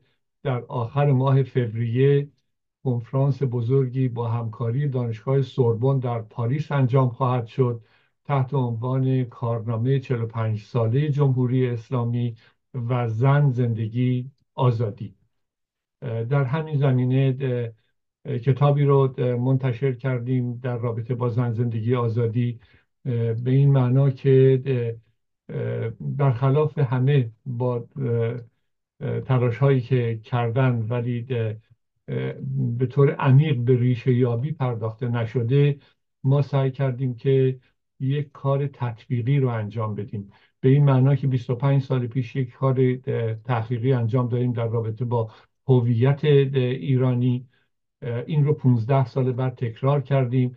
در 7-8 ماه گذشته مجدداً تکرارش کردیم، بررسی گرایش‌های هویتی و مهمترین مسئله زن، زندگی، آزادی.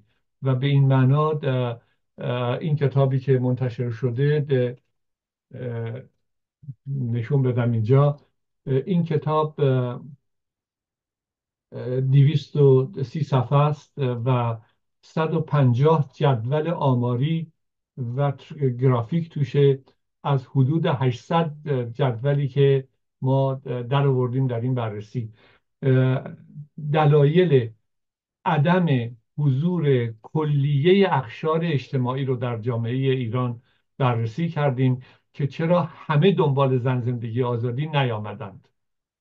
این بررسی تعداد بیشماری رو به خودش جذب کرد، ولی از بین بیشمار پاسخگویان ما 1881 نفر پاسخ صحیح داشتن که به ما دادن و از این 1881 نفر 76% از داخل جامعه ایران هستند و مهمتر اینی که حتی از روستاهای ایران هم به ما پاسخ دادن در این زمینه.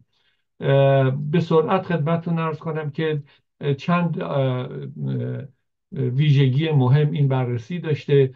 اولا که خب توی گرایش‌های هویتی برخورد به این کردیم که باورهای مذهبی به شدت کاهش پیدا کرده، بی‌اعتمادی نسبت به رژیم در اوج خودش به سر میبره. اگر در 15 سال قبل طی بررسی ما برخورد میکردیم به این که از کسانی که وابسته به جمهوری اسلامی بودن، خیلی جالبه، حدود 8% از پاسخگویان ما همیشه از خود جمهوری اسلامی ما پیدا میکنیم، نه اینکه اسم و آدرس داشته باشیم، بلکه از روی شناسه‌ای که توی بیوگرافیشون پیدا میکنیم، گروه سنی، گروه شغلی، گروه فکری، همه اینها رو دنبال میکنیم، میفهمیم که اینها از کجا میان. اینو میخوام خدمتتون بگم. اون موقع 15 سال پیش 5.12% اون گروه وابسته به حکومت اسلامی باورهای مذهبی شدید داشتن. امروز بعد از 15 سال این گروه رسیدن به 1.18%، یعنی خود وابستگان جمهوری اسلامی. در حال امید بسیار در رابطه با مسئله زن، زندگی، آزادی وجود داره.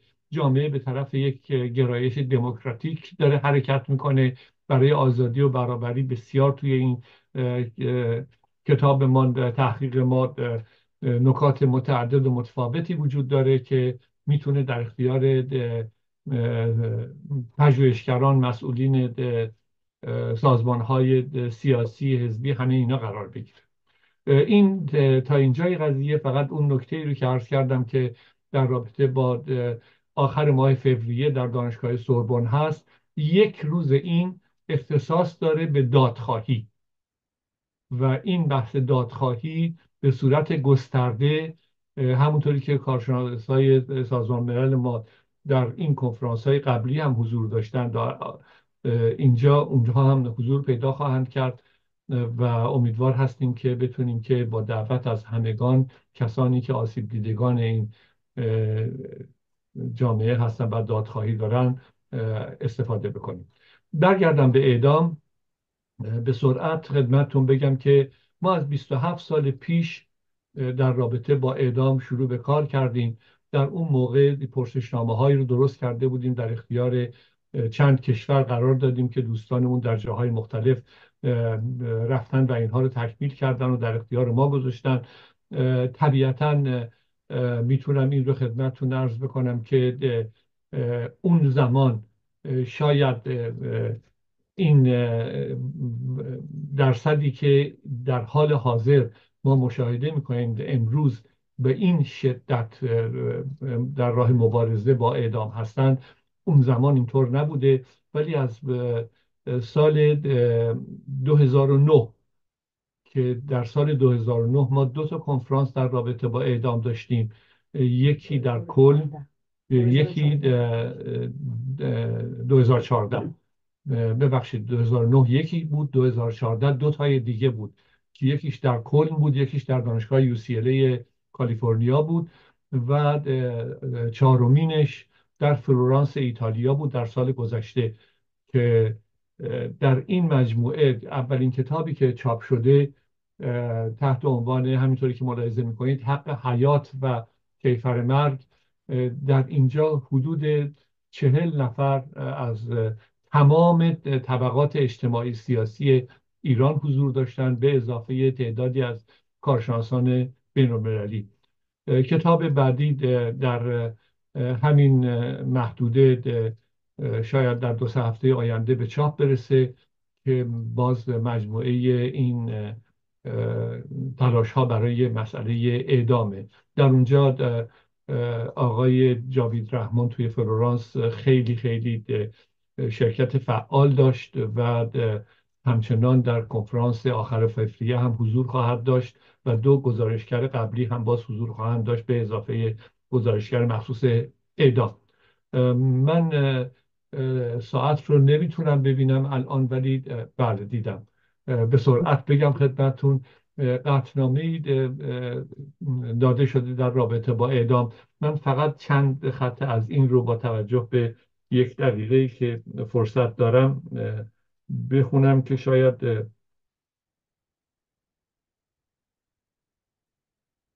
بله حالا خیلی طولانی است البته. قسمتی از این قطعنامه است. از آنجایی که تمامی ما ایرانیان نقاط مختلف ایران بی هیچ گونه تمایزی به ویژه از حیث نژاد، رنگ، جنس، زبان، دین و یا هر عقیده و مرام و مسلکی که داریم با هم برابر هستیم، اگر در هر کجای ایران چوبه داری برپا شود بی هیچ گونه قید و شرطی آن را محکوم می‌کنیم و تعهد می‌دهیم که با استفاده از تمامی توان خود از همدیگر حمایت متقابل خواهیم کرد. من بحث اعدام بحث گسترده‌ایه. برای من اون جمله آخرم رو خدمتتون باید بگم. به عنوان کسی که توی مسائل اجتماعی کار میکنم، خشونت تولید خشونت میکنه ولی یک عاقبت داره.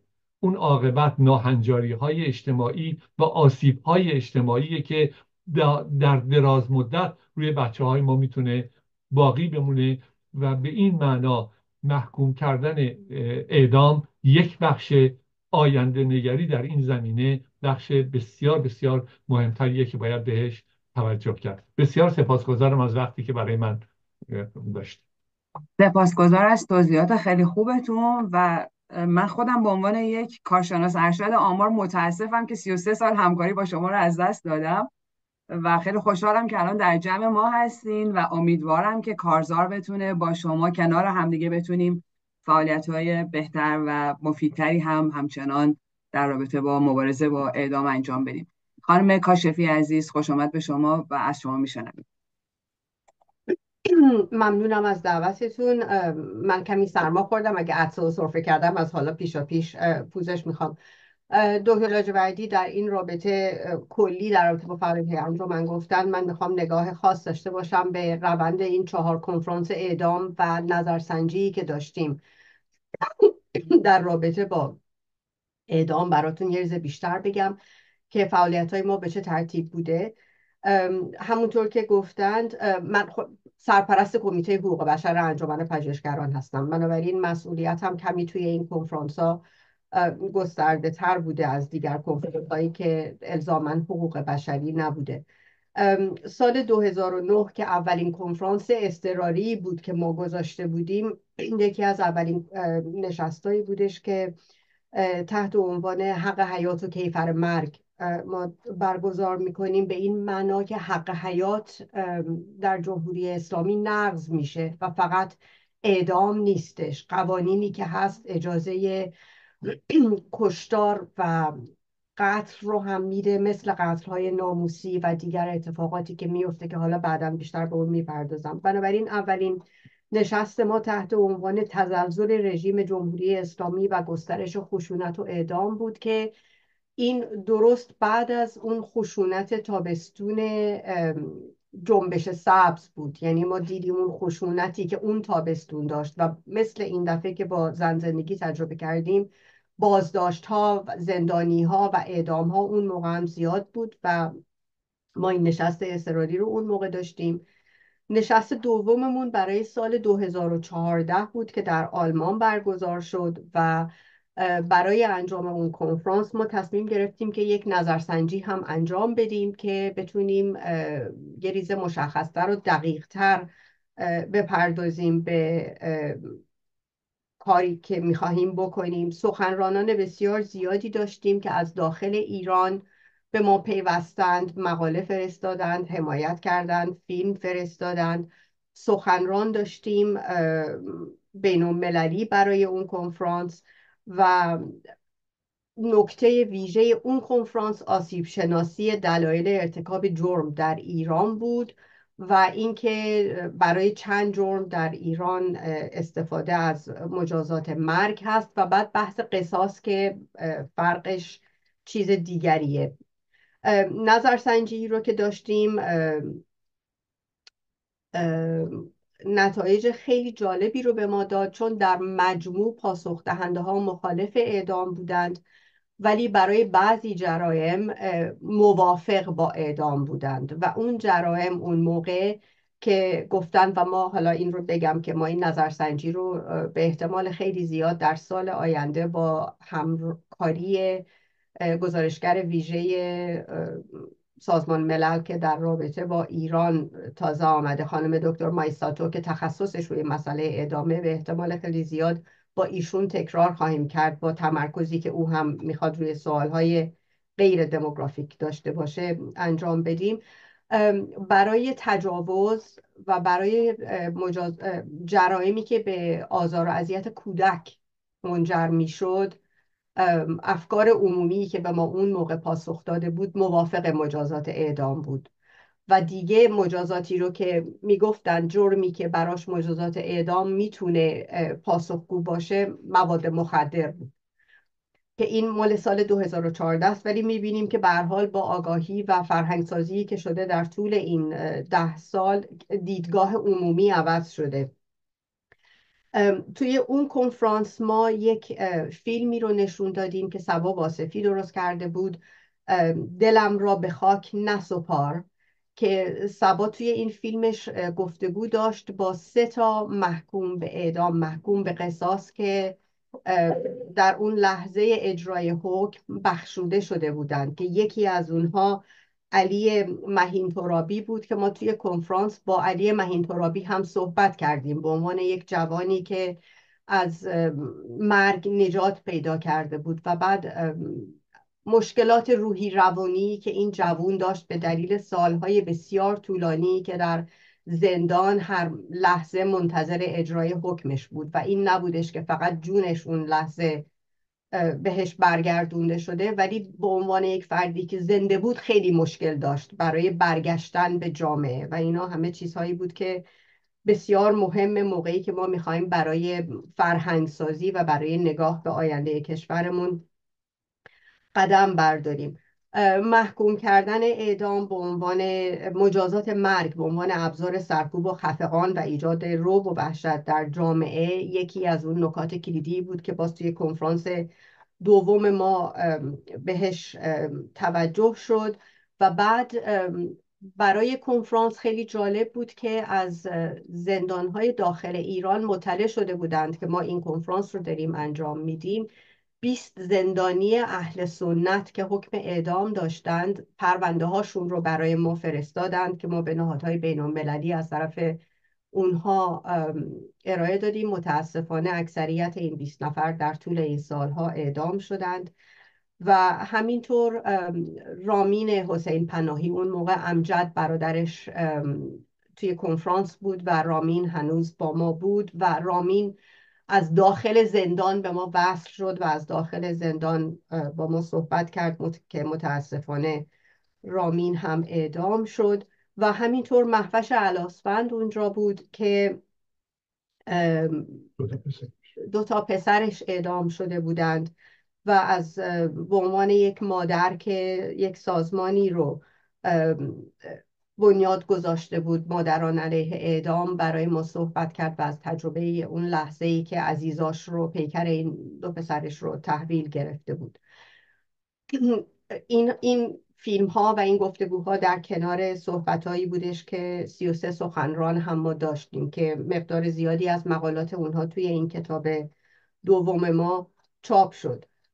کنفرانس بعدی که داشتیم در امریکا بود و با نگاه به چون در امریکا همچنان مجازات اعدام هست یک نگاه تطبیقی داشتیم. اونجا هم باز یک مادری که کسی رو بخشیده بود، اون خانوم برای ما باز از تجربهش، دلیلش و این چیزها صحبت کرد و نگاهی داشتیم تطبیقی با قوانین اعدام در امریکا. اون کنفرانس سخنران اصلیمون وزیر دادگستری فرانسه بود که اعدام رو لغو کرده بود در سال 1980. در دهه 80 اعدام در فرانسه با تلاش این وزیر دادگستری لغو شده بود و ایشون از تجربه فرانسه و اهمیت لغو اعدام میگفتش و در نهایت روبرت بادنتک و در نهایت آخرین کنفرانسمون با برگشتن قراردادهایی که دفتر جرایم سازمان ملل UNODC با جمهوری اسلامی بسته برای مبارزه با مواد مخدر و عامل اجراییش سپاه پاسدارانه، ماه مارچ سال 2023 دوباره این امضا رو UNODC با جمهوری اسلامی کرده. ما در این راستا نگاه کردیم به نقش و مسئولیت جامعه بین المللی در رابطه با این اعدام ها، به خصوص که اعدام ها برای مواد مخدر بسیار بالا رفته و سخنرانانی که اونجا داشتیم در این رابطه صحبت شد. محمود امیری مقدم که میدونم برای شما هم صحبت کرده، اونجا از جرایم مواد مخدر و اعدام ها صحبت کرد که اینها افرادی هستند که کشتنشون بی هزینه است برای جمهوری اسلامی، به دلیل اینکه ما اسامی زندانیان سیاسی رو میشناسیم، تک تکشون رو با زندگیشون آشنا هستیم، ولی وقتی شما اعلام میکنید که بالای 900 نفر اعدام شده در سال 2024 در ایران، ما شاید فقط 60-70 نفرشون رو بشناسیم به اسم، بقیه اینهایی هستند که به این ترتیب جونشون گرفته شده. و جاوید رحمان اون موقع به عنوان گزارشگر ویژه سازمان ملل حضور داشتش و ایشون در رابطه با عدم تناسب اعدام افراد بلوچ و کرد در اینها صحبت میکرد. من حرفم رو اینجا پایان میدم. اگر که سوالی باشه میتونیم بیشتر در این رابطه صحبت بکنیم و مرسی از اینکه این فرصت رو دادید که ما بتونیم کمی از فعالیت‌های خودمون رو با شما در میون بگذاریم و امیدوارم که بتونیم برای کنفرانس‌های آینده با هم همکاری داشته باشیم. خیلی ممنون. ممنونم از توضیحاتی که دادید و اینکه دعوت ما رو پذیرفتیم. وقتمون متاسفانه خیلی محدوده. مصطفی جان خیلی کوتاه، وگرنه خیلی من مایل بودم حتما یه دور بله. پرسش و پاسخ بذاریم. اینقدر فعالیت داشتن عزیزان که خودش چند ساعت طول میکشه فقط فعالیتاشون رو بگن. من فقط امیدوارم که این شروعی باشه واسه همکاری بیشتر کارزار با شما، چون ما داریم تو یک جهت کار میکنیم و از نزدیکتر بیشتر آشنا بشیم باتون و همکاری بکنیم و ما بسیار مشتاق هستیم و خواستم یک بار دیگه شخصا تشکر کنم از اینکه به جلسه ما اومدید و امیدوارم این سرآغاز همکاری های بیشتر باشه. مرسی. بسیارم عالی. ممنونم از اینکه در برنامه ما شرکت کردید، حسین لاجوردی عزیز و رویا کاشفی گرامی. خب اجازه بدیم بریم خدمت، بدون فوت وقت بریم خدمت دو فعال سیاسی و حقوق بشری، اگه اشتباه نکنم روزرین کمانگر و سمیر نوری عزیز. و خواهش میکنم که شما دو عزیز ما رو در جریان وضعیت سوریه و مبارزات مردمی و وضعیت اعدام ها در اونجا قرار بدیم، با تمرکز بر مسئله اعدام. میدونم یه بحث خیلی گسترده ای هست، بحث فعالیت های سوریه. روزرین عزیز هستید شما در اتاق؟ با شما شروع کنیم. زنده باشید. من درود دارم به شما همه بینندگان این برنامه. در برنامه امشب مهمانان برنامه در مورد موضوعات مختلف صحبت کردن. متاسفانه سرعت اینترنت اینجا اینقدر پایینه که منم صوتی میتونم در خدمت شما باشم. موضوعی که قرار من در موردش صحبت کنم وضعیت روجاوای کردستان سوریه خواهد بودش، هرچند که تحلیل مسائل سیاسی خاورمیانه و در حال حاضر سوریه خیلی زمانبر هست واقعا، چون موضوع کاملا گسترده‌ای هستش، اما سعی می‌کنم جمع‌بندی شده در مورد زمانی که به من دادید صحبتام رو انجام بدم. اگر بخوام از وضعیت سوریه بگیم، باید جنبه تاریخی قضیه هم تا یه حدودی بهش اشاره کنیم. یعنی من میخوام برگردم به از سال 2000 یا حتی دهه 90 که نیروهای سرمایه‌داری جهانی خواهان دیزاین خاورمیانه بودند. یعنی از 92 99 2001 3 14 که جنگ داعش بود و الان جنگی هم که در جریان هستش، میشه گفت که همه در راستای تغییرات خاورمیانه بودند. با توجه به فاکتورهایی که در خاورمیانه وجود داره، خب همین موضوع باعث شدش که خود خاورمیانه به یک مکان جنگی مبدل بشه. اما اون چیزی که در سوریه اتفاق میفته دقیقاً بخشی از ادامه این جنگ هستش. به خاطر همین باید بگیم که هم نیروهای بین‌المللی و هم نیروهای منطقه‌ای در معادلات سوریه نقش بسزایی دارند. ببینید دوستان، در طول چند سال گذشته آمریکا و روسیه بر سر مسئله سوریه و اوکراین با هم اختلاف داشتند. یعنی اون چیزی که آمریکا در سوریه برنامه‌ریزی کرده بودش با دخالت روسیه و ایران تا حد زیادی با مشکل مواجه شد.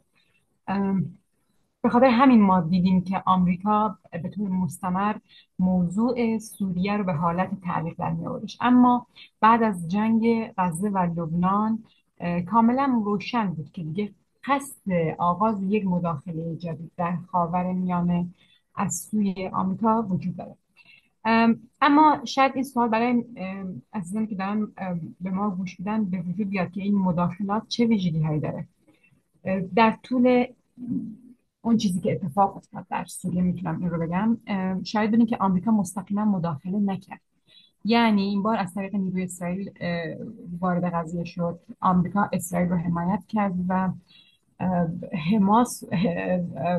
حماس و حزب الله رو که شاخه ایرانی بودنش رو حالا در کشورهای مختلف خاورمیانه تضعیف کرد و بعد از تضعیف اونها دیگه این بار نوبت به خود سوریه رسید، چون سوریه هم جایگاه مهمی هستش برای ایران.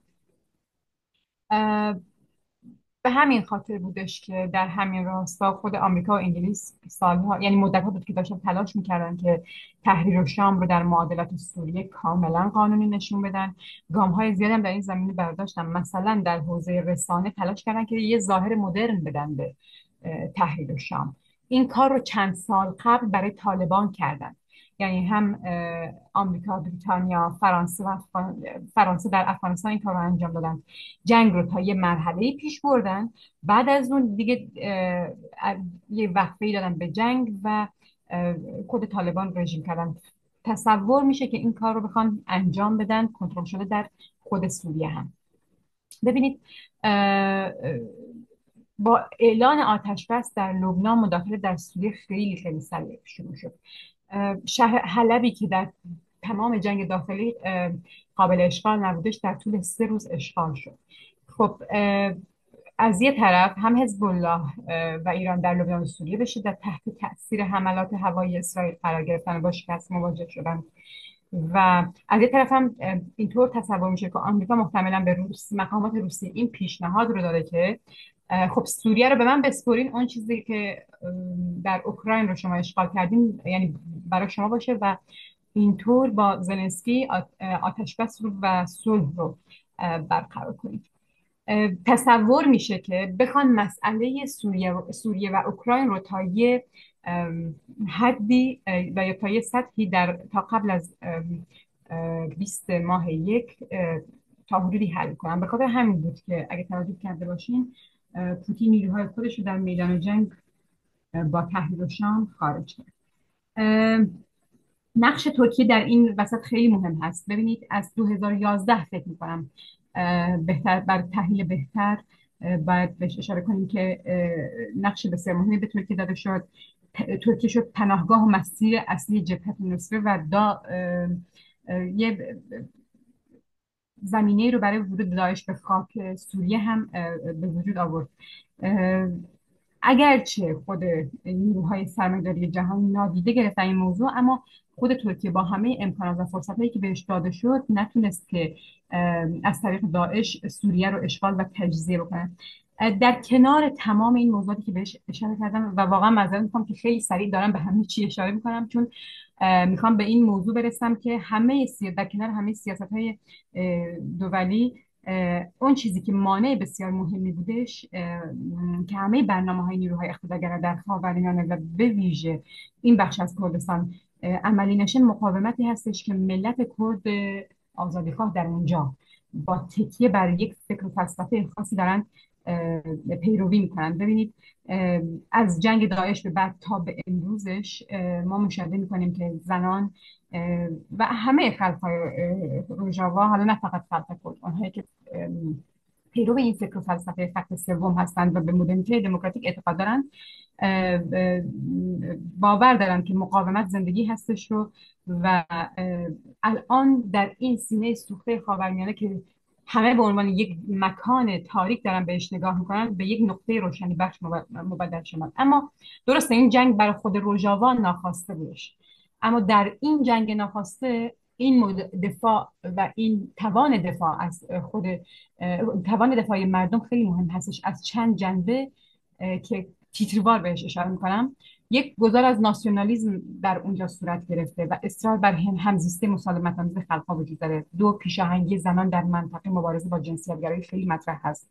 3، شده یک مدل حیات برای مردم خاورمیانه. دفاع داره از یک سری دستاوردها و ارزش‌های زندگی ولی این 2 مورد هم بهش اشاره کنم، ارزش‌های زندگی در اینجا صورت میگیره. و ببینید دیگه مشخص شد که دولت ملت ها در خاورمیانه نه تنها نمیتونن مسائل جامعه رو حل کنن، بلکه مسئله ساز هم هستن. یه موضوع آخرم که خیلی کوتاه بهش اشاره کنم، امروز یک ملاقاتی در امرالی صورت گرفت در ترکیه و با رهبر عبدالله یک سری صحبت ها شد و فکر میکنم به خاطر سیاست های خود دولت ترکیه هم دیگه، هم جامعه ترکیه هم به این نتیجه رسیده که سیاست هایی که اردوغان و حالا خب حکومتش دارن پیرو میکنن به تجزیه خود اونجا هم منجر میشه و در اون به رنج به سر میبرن. از این ملاقات ها راضی بودن و خواهان این بودن که یک دموکراتیزاسیون دیگه به وجود بیاد، چون تاثیر بسیار بسیاری در خود سوریه و روزرین عزیز متاسفم من مجبورم فرمایش شما رو قطع کنم با توجه به اینکه ما هنوز 3 عزیز دیگه داریم که قراره برامون صحبت کنن. اگر اجازه بدین اینجا ما صحبت‌های شما رو قطع کنیم و از سمیر عزیز در مورد تشکر میکنم از شما. از صحبتتون یه مقدار کلی‌تر بود از اون بحثی که من فکر میکردم که میخوایم صحبت کنیم در موردش. سمیر عزیز، خواهش میکنم از شما که در مورد وضعیت اعدام ها اگر که امکانش هست، توصیه‌هایی که میشه به مردم در سوریه داد در این رابطه، خواهش میکنم صحبت بفرمایید. من اولا سلام میکنم به همگی، سال نو مبارک. به نظر من سوریه افغانستان نیست و منطقه خیلی ده هست و خیلی چیزهای دیگر در این منطقه رفت و آمد میکند. یکی از اینها شکست محور مقاومت جمهوری اسلامی راست یک مسئله مهمه که اسلام سیاسی نمیتواند داعش و آنها در منطقه سوریه، حتی در عراق الان چیزهای دیگر هم هست بگذارد. من میخوام دو چیز، یکی از سکولاریسم و دولت مدنی در سوریه بحث جدی است که مسئله اعدام که ما میخواهیم ابرازش کنیم و پیش ببریم و در سوریه چجوری برخورد میکنیم به این مسئله. در سوریه الان کشمکش های زیاد است. حتی محمد جولانی یا شارع اسمش بکار میبره نمیتونه بگه ما دولت اسلامی درست میکنیم یا دولت چی. الان میرن توی برگزاری کنگره میهنی که همین نیروهای شرکت میکنن و بحثش اینه که شرکت کنن. بعد از این 3 ماه که این کنگره برگزار بشه، دستور اساسی یا چی میگن مال یعنی مال سوریه بیان پیش و انتخابات و دولت دیگر درست کنن و این چیزها که در این کنگره همین نیروها مثل الان من اسامیان ها مثل ائتلاف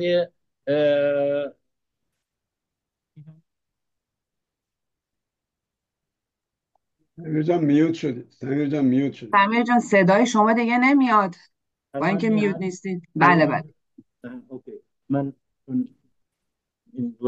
اوکی. اسم این ائتلاف میهنی سوریه از نیروهای زیاد توش هست یا نیروی دیگر که قصده نیروهای دموکراتیک سوریه که نیروهای پژاک و یپژو آنها توش هست و این یک ترکیب یک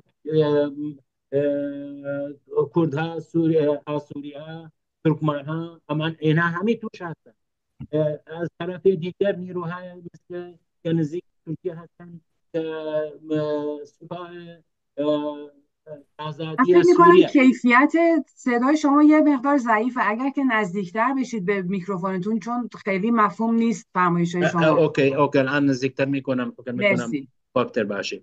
من برای چی من اشاره میکنم؟ برای این که این نیروها شرکت میکنن و هر یک از اینها یک دو چیز صحبت میکنه. یکی اینه وحدت اراضی سوریه، یکی از این دولت آینده دولت مدنی و سکولار و سیتیزنشیپ باشه و مسئله زن مسئله جدیه. حتی الان شرع نمیتونه بگه زنها باید حجاب بکنن. برای این جمهوری اسلامی در سوریه مسئله مطرح نیست و قابل قبول هیچ کسی نیست. یکی دیگر تظاهرات پنجشنبه قبلی بود که هزارها زنان و جوانان در خیابانها در مرکز چهارراه امویه در دمشق اعتراض کردن و سکولاریسم، دولت متمدن، مسئله زن، همه چیز در خیابان بود و در همه شهرها الان هست.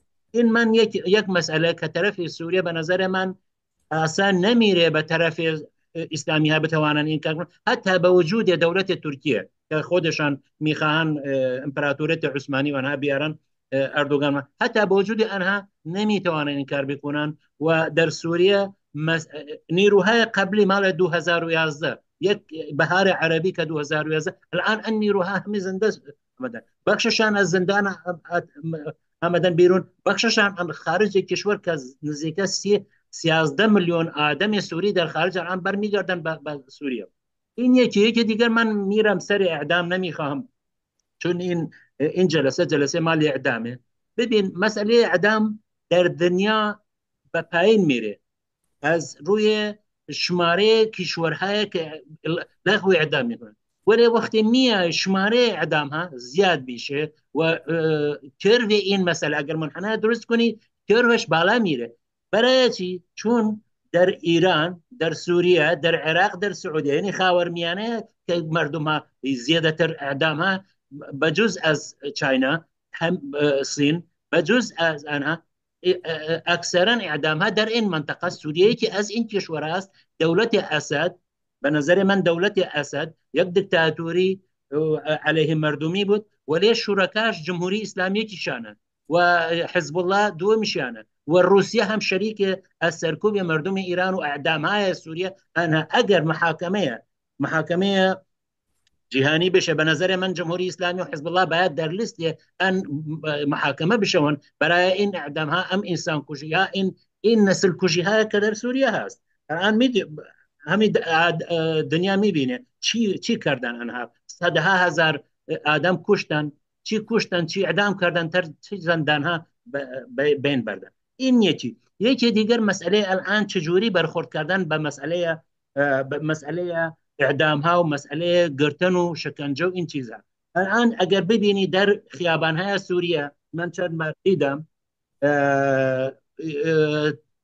شکنجه کردن کسانی که میگیرن و اعدام های خیابانی. الان من در عربی، الان تلویزیون عربی دیدم کسانی مثل محمد حبش و کسانی دیگر که با یک دیگر کار میکنیم از ائتلاف جهانی علیه اعدام، بحثشان این بود که نباید این در خیابان ها مردم اعدام بشه یا شکنجه بشه، باید محاکمه داشته باشیم، باید این کار بکنیم. مسئله اعدام و شکنجه در سوریه الان روی میز است و کار میکنه. من سوال کردم از یکی از اسامه عاشور خودش 15 سال در زندان سوریه بود. یک هفته قبل برنامه داشت، من هم شرکت کردم در این برنامه. جواب این داد من وقتم تمام شد ولی یک دقیقه جواب را اگه بفرمایید ما میریم سراغ سخنران بعدی. یک نقطه بگم. اسامه گفت اگر ما تمدن و دموکراتیک و سکولاریسم میخواهیم بدون دفاع از حق حیات، بدون لغو اعدام در سوریه هیچ معناش نداره. نه تمدن معنا داره، نه سکولاریسم، هیچ چیز معنا نداره. به نظر من خیلی مهمه. من از فعالین علیه اعدام در سوریه میخواهم که مسئله اعدام بیان روی میز، در دستور، در حکومت، در هر چیز، و من کار میکنم روی این مسئله و تماس دارم با خیلی از فعالین در سوریه. درود بر شما سامی جان، واقعا نکته مهمی هست. من خیلی متاسفم که نمیتونم بیشتر از 1 دقیقه به هر کدوم از شما عزیزان وقت بیشتر بدم. بریم سراغ حمید اخوی عزیز. سه‌شنبه‌های نبع اعدام در ایران یکی از مهمترین موضوعات کارزار هستش. خواهش میکنم حمید جان اگه امکان داره 4 دقیقه، 1 دقیقه از وقت شما رو کم کنم، عذر میخوام. من خواهش میکنم اجازه بدین که درود و سلام بگم به تمام فعالین کارزار که اینجا هستن و مهمانان عزیز این برنامه، و یه تشکر مخصوص از مرجان اروندی عزیز که ساعتها وقت میذارن برای تدارک این جلسه‌ای که به این خوبی تا به حال برگزار شده. و همینطور سلام بکنم به اون کسایی که از طریق کانال جدید کلاب هاوس، احیانا اینستاگرام و یوتیوب این برنامه رو میبینن.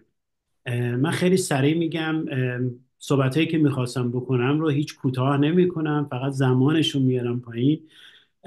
خب ببینید این کارزار جهانی چه از لحاظ جغرافیایی و چه از لحاظ نگرش واقعا گسترده است، اما اصاره این کارزار پیکار سه‌شنبه‌های اعتراضی هست که زندانیان سیاسی در ایران از قزلحصار شروع کردن و تا اونجایی که ما میدونیم، و این هم هست که قابل ذکر، این سه‌شنبه 49مین هفته اعتصاب غذای زندانیان سیاسی خواهد بود و هفته بعد 50مین خواهد بود. و من فکر میکنم یک موقعیت بسیار مناسبی هست که ما فرصتی داشته باشیم که هم به گذشته برگردیم، ببینیم از کجا شروع کردیم، به کجا رسیده ایم و برای آینده چه کارهایی میخوایم بکنیم. من قصد داشتم چند تا از نکته هایی که این دوستان اعتصاب کننده در ایران در بیانیه هاشون مطرح میکنن اینجا رو ذکر بکنم، ولی شما رو رجوع میدم. زندانیان سیاسی که دست به اعتصاب غذا میزنن هر هفته یک بیانیه میدن و این بیانیه ها خودش یک سند است، سندی که اعدام هایی که مخفیانه صورت میگیره، اعدام هایی که بر اساس هیچ قانونی متکی نیست صورت میگیره و این خودش میشه یک سندی علیه جمهوری اسلامی. جمهوری اسلامی به بهانه اتهام های واهی از ارتداد گرفته، بغی گرفته، محاربه گرفته، توهین به ائمه گرفته، سعی میکنه که مخالفان خودش رو حذف کنه. مسئله اعدام یک مسئله کلیدی هست، اینکه همه اشاره میکنن که یک مقاومت عمومی تبدیل بشه و اینکه ماشین و چرخه سرکوب جمهوری اسلامی به پایان برسه. یک مسئله خیلی مهمی که در بیانیه زندانیان سیاسی ما هر هفته میبینیم اسامی زندان ها هست که الان 28 زندان هایی که شاید خیلی ها نمیدونستند کجا هست، اسمشون چی هست و چه کسایی در این زندان ها مخفیانه اعدام میشن. این مسئله بایستی برجسته بشه. همراهی و همگامی با اعتصاب غذای زندانیان سیاسی بایستی سرلوحه کار تمام کسانی که علیه اعدام مبارزه میکنن قرار بگیره و من امیدوارم که کارزار جهانی همونطور که الان من تا اونجایی که میدونم، شاید اشتباه کنم، دوست دارم شهرهای دیگه هم که دست به تظاهرات و فعالیت در سه‌شنبه ها میزنن خودشون رو معرفی کنن، جلو بیان که این اخبار رو ما بتونیم گسترده بکنیم و در اختیار اعتصاب غذا کنندگانی که در ایران هستن بذاریم. اسلو، لندن، منستر، فرانکفورت و البته واشنگتن هر سه‌شنبه فعالیت و برنامه دارن. من از اینجا دستشون رو میفشارم و امیدوارم که این فعالیت های سه‌شنبه ها گسترده تر بشه تا پایان اعدام در ایران. ممنون. درود بر شما. رکورد زدین حمید جان. با توجه به اینکه ما همش 3 دقیقه وقت داریم، یک ویدیو میخواستیم منتشر کنیم اینجا که 2 هفته پیش هم متاسفانه نرسیدیم بهش. بهروز جان از شما میخوام بدون اینکه ویدیو رو ما پخش کنیم، به خودتون خواهش میکنم در مورد آقای بصیر نصیبی صحبت بفرمایین در حد همون 2 دقیقه که الان وقت باقی مونده. اگر که جلسه بپذیره عقب بندازیم، به دلیل که اون ویدیو تأثیرش بیشتر هستش تا صحبتی که من میکنم. من شاید صحبتم 3 الی 4 دقیقه بیشتر در مورد بصیر نصیبی نباشه، ولی اون ویدیو به خاطر همین پیشنهادم اینه که اگر جلسه بپذیره تعویق بندازیم و بگیم آقا 2 هفته دیگه وقتی شاید زمان جلوتری بذاریم که تلف نشه اون داستان و به هر حال جوابگوی قدردانی از همینطوره. من فکر میکنم دفعه بعد تو اول برنامه این قسمت رو بذاریم، چون این بار دومه که مجبور شدیم به خاطر کمبود وقت این برنامه رو کنسل کنیم و عقب بندازیم. به هر حال الان 2 دقیقه وقت اضافه آوردیم در نتیجه. عباس جان شما می‌خواستین یه گزارش 1 دقیقه‌ای از ونکوور بفرمایید. همینطوره. درود میفرستم به همه شما و میخوام شادیم و خرسندیم از این همت شما و این جمعی که واقعا متکثره و داره راه نشون میده برای تفوق بر جمهوری اسلامی و به هر اولین قدم مجازات اعدامه تبریک بگم و شیر بکنم. گزارشم اینه که دوستان ما در سولیداریتی با ایرانیان در ونکوور برنامه ریزی کردن که سال نو رو در خیابان جشن بگیرن و در خلال اون جشن به اصطلاح همبستگی خودشون رو با دادخواهان، با عزیزانی که زیر اعدام هستن، بستگانشون رو غیر اعدام اعلام کنن، چون آدمای عادی زیادی میان و این فرصتی هست برای اینکه به اونا گفت که توجه داشته باشن به مسائل ایران. همین برای همتون آرزوی بهترینا رو دارم. سال نو شما پیشا پیش مبارک. تبریک. درود بر شما. خیلی ممنونم. به پایان این نشست 39مین نشست کارزار میرسیم. جلسه بعدی ما سال آینده است. جلسه بعدی بگید، راجع به جلسه بعدی جلسه بعدیمون سال آینده 12 ژانویه برگزار میشه و این جلسه خواهد بود که ما به عنوان جشن سالگرد، اولین سالگرد کارزار هستش که از عمرش میگذره، از تولدش میگذره. مهمانهای ویژه‌ای داریم که به زودی اطلاعیه این رو منتشر میکنیم. از همه دعوت میکنیم که توی این برنامه شرکت کنن و به هر حال تعطیلات خوبی داشته باشید، اوقات خوبی داشته باشید تا جلسه بعدی دوستان. چای و لیمو و عسل هم